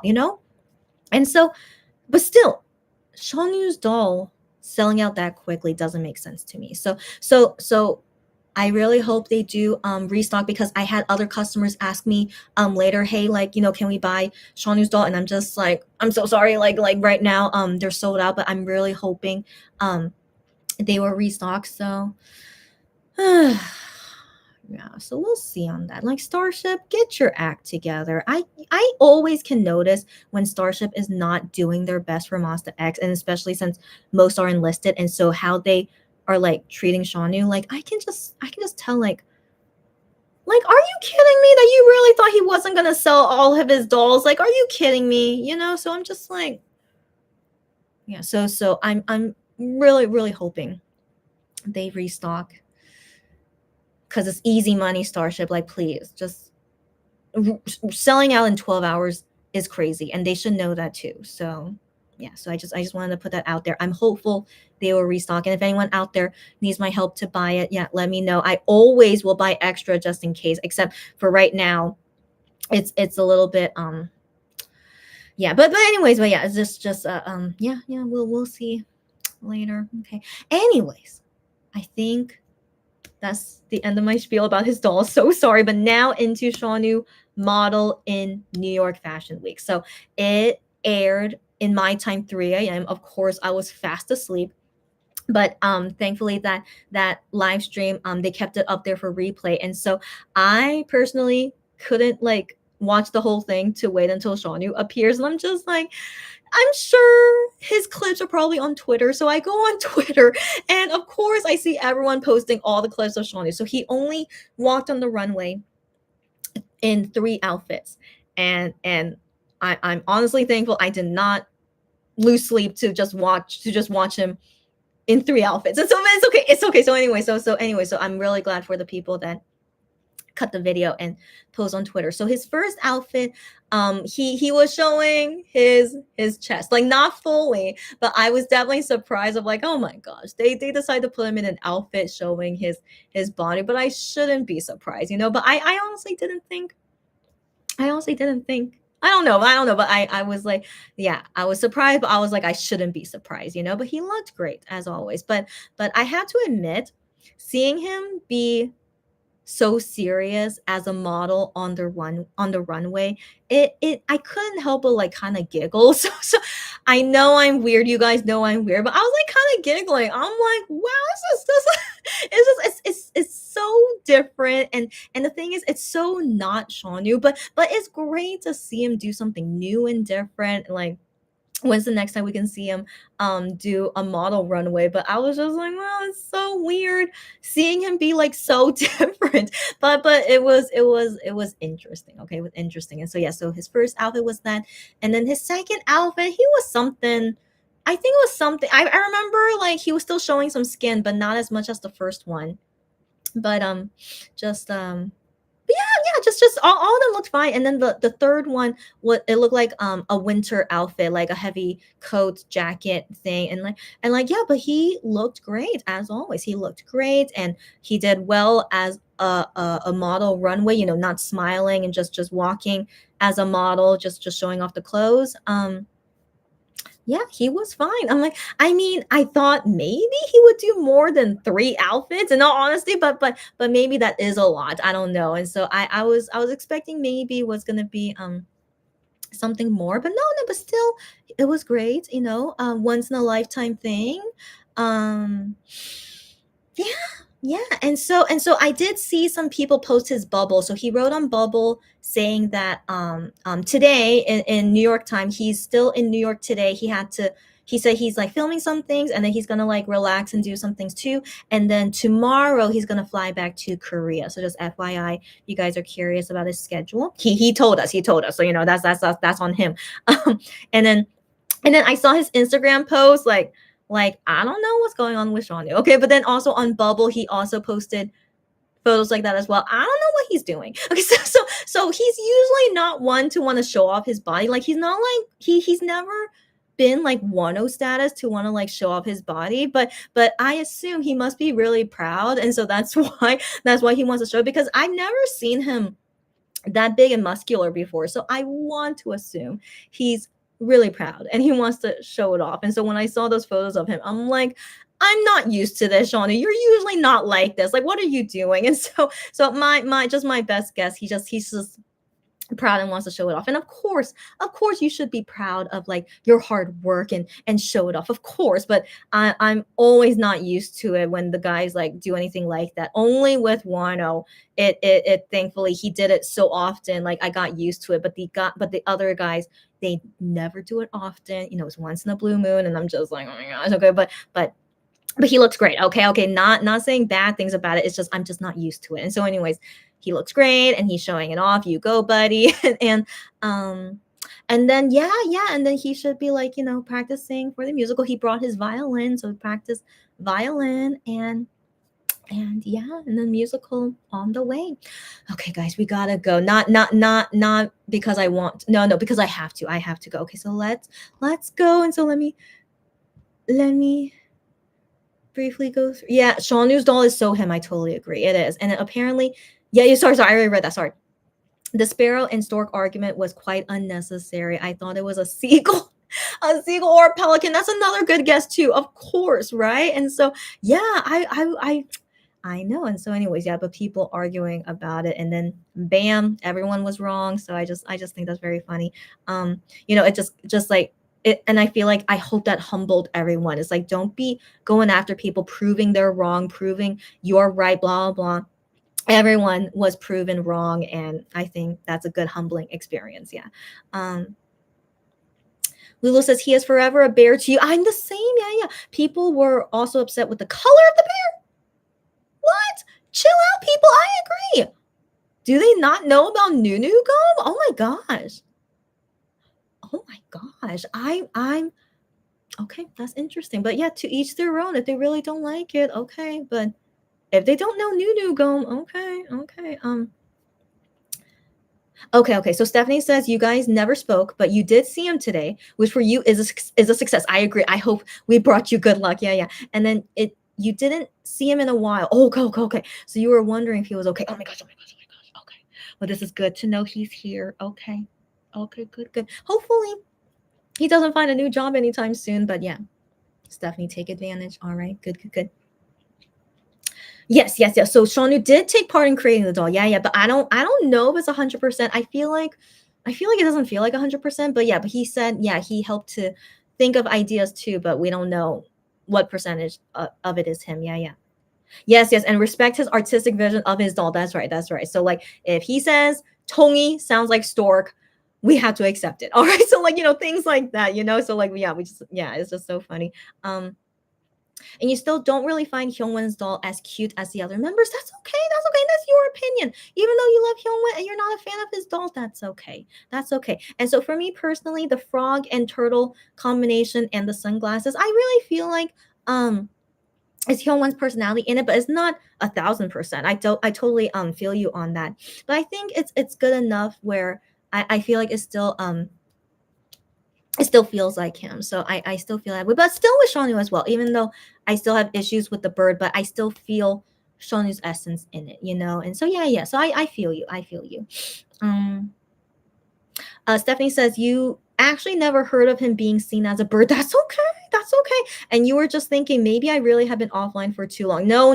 Don't worry about that. Like of course, being offline for too long, you wouldn't hear the small things about him being a bird. And so yeah, don't worry about it. Like it's I think if you're like super following everything Shawnu does, you would know about him being a bird. So I feel like some people were accusing each other as like, are you really a Shawnu fan if you didn't know this? But I'm like, that is so bad to say regardless, So yeah, I personally only saw briefly Korean fans about him being a sparrow, and I never felt like it was majority. So just yeah, no one should ever feel bad about these things. And yeah, Shawnu in general, he himself never talks about being a sparrow before either. All right, so he never would really talk about it either until now when he's like, yeah, with people calling me a sparrow, I decide my doll is gonna be a stork. You know, so it's just really funny. So like he's just going about his own way. Yeah, it's just interesting. Um mm, Lulu says calling his doll fat belly is cute. I know, isn't that cute? Like a yeah, like a full belly fat is very fitting. The name Petongi. Yeah, yeah.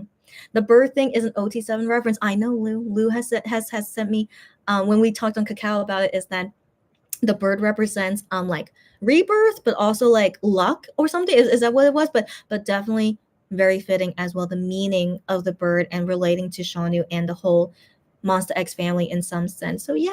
So I say it's not bad. And a stork, isn't that like kind of like parental thing? So like Shanu being the leader, he's like the parent of Monster X. So I also think like in that sense too, yeah. But when I see a stork, I'm not gonna automatically think it's Shawnee, you know. But I'll try. I'll try because his doll is a stork. But yeah, you know, it's just yeah. But forever that bear about him, yeah. Lulu says Western thinking is the opposite. Think big and dream big. The stork is a symbol of joy and a bright future. How nice. How nice. I like that. Yeah. Stephanie says, okay, I think it's time. Oh, yeah. So, like, about the proverb. Yeah. And so the Western thinking is opposite. Right. So, even if it's beyond your capabilities, still go after. Yeah. But then this proverb is like, you know, you're gonna hurt yourself if you go past your capabilities. But then, yeah, but the Western thinking is like, you should. Yeah. And so, anyway, so maybe like Shanu, again, like wanting to like go the opposite about that too. Yeah. So, I feel you, girlfriend. Yeah, that's right. You need to go. I need to go, Stephanie. Don't you stayed with me for 3 hours, girlfriend. What the heck? Okay, but also I always shock myself. How am I able to talk this much? So yeah, it's a good time to go. Thank you for being with me for so long, and I hope to see you at the next live. Okay, bye. You'll probably still be here by the time. Okay, no worries. So like bye, yeah, bye everyone. You too. Thanks again. Happy to see you. Update me when you can, and hopefully see you next time. Lulu says, being the Papa Bear of MX, he is the bear regardless of what color it is. I agree. I have no issue with the color, but I do feel nostalgic that they chose the same gray as Nunu Gum. And people who don't like it, whatever. If they don't understand the significance of it, at least, then so be it. Yeah. Lulu says, have a good night going into a meeting. Wow, everyone going at good time. Okay, let's go. Lulu, have a great meeting, by the way. Delirian with that girlfriend. I'm going super high, Delirian. And you like the plushie. I'm glad you do. Now just waiting for I am in 10 plushie, Delirian. You and me the same. I am surely Sony Music will make it. I really hope so. And if it's not a wolf cat, I mean, what other combination could he do? Like, don't suddenly do like stork related. I mean, if he wants to, whatever, I am. But surely he's gonna do a wolf cat. But yeah, we'll see on that. And I will love to see a Wano plushie when he comes back from the military. So just like how Shanu did after he comes back, then he has a plushie. So I'm hoping like Wano as well. I saw people say for Wano should be a tiger bunny. I mean, yes, his name Hosok is the Chinese character is a tiger, so that's why he considers himself a tiger. Like even though Honey also is a tiger, like Honey and Wano, they're one and the same. Okay, so anyways, I think it would be great if Wano does a tiger bunny, or maybe he'll do a food. Maybe he'll do something food with a bunny. Oh no, he also he's been calling himself like a retriever, but a dog bunny might be weird. I don't think so. Oh, would he do a cat since he loves his cat so much? Oh, I'm so curious, but I really hope Wano would when he comes back. Yeah. Yes, Stephanie. Bye. Good night. Okay. All right. Yes, everyone. So as always, be healthy, be safe, be careful. Good day, good night. Don't worry, be happy, stay happy. Take care and take care of everything around you. Happy Valentine's Day. Happy birthday to my sister. Happy birthday to anyone else whose birthday. And tomorrow, Lulu's sister. Yeah. If you guys remember Lorelai, her birthday was yesterday, February 13th. Lorelai, if you see this later, happy birthday. Yeah, many people born in February. Isn't it so weird? That still fascinates me.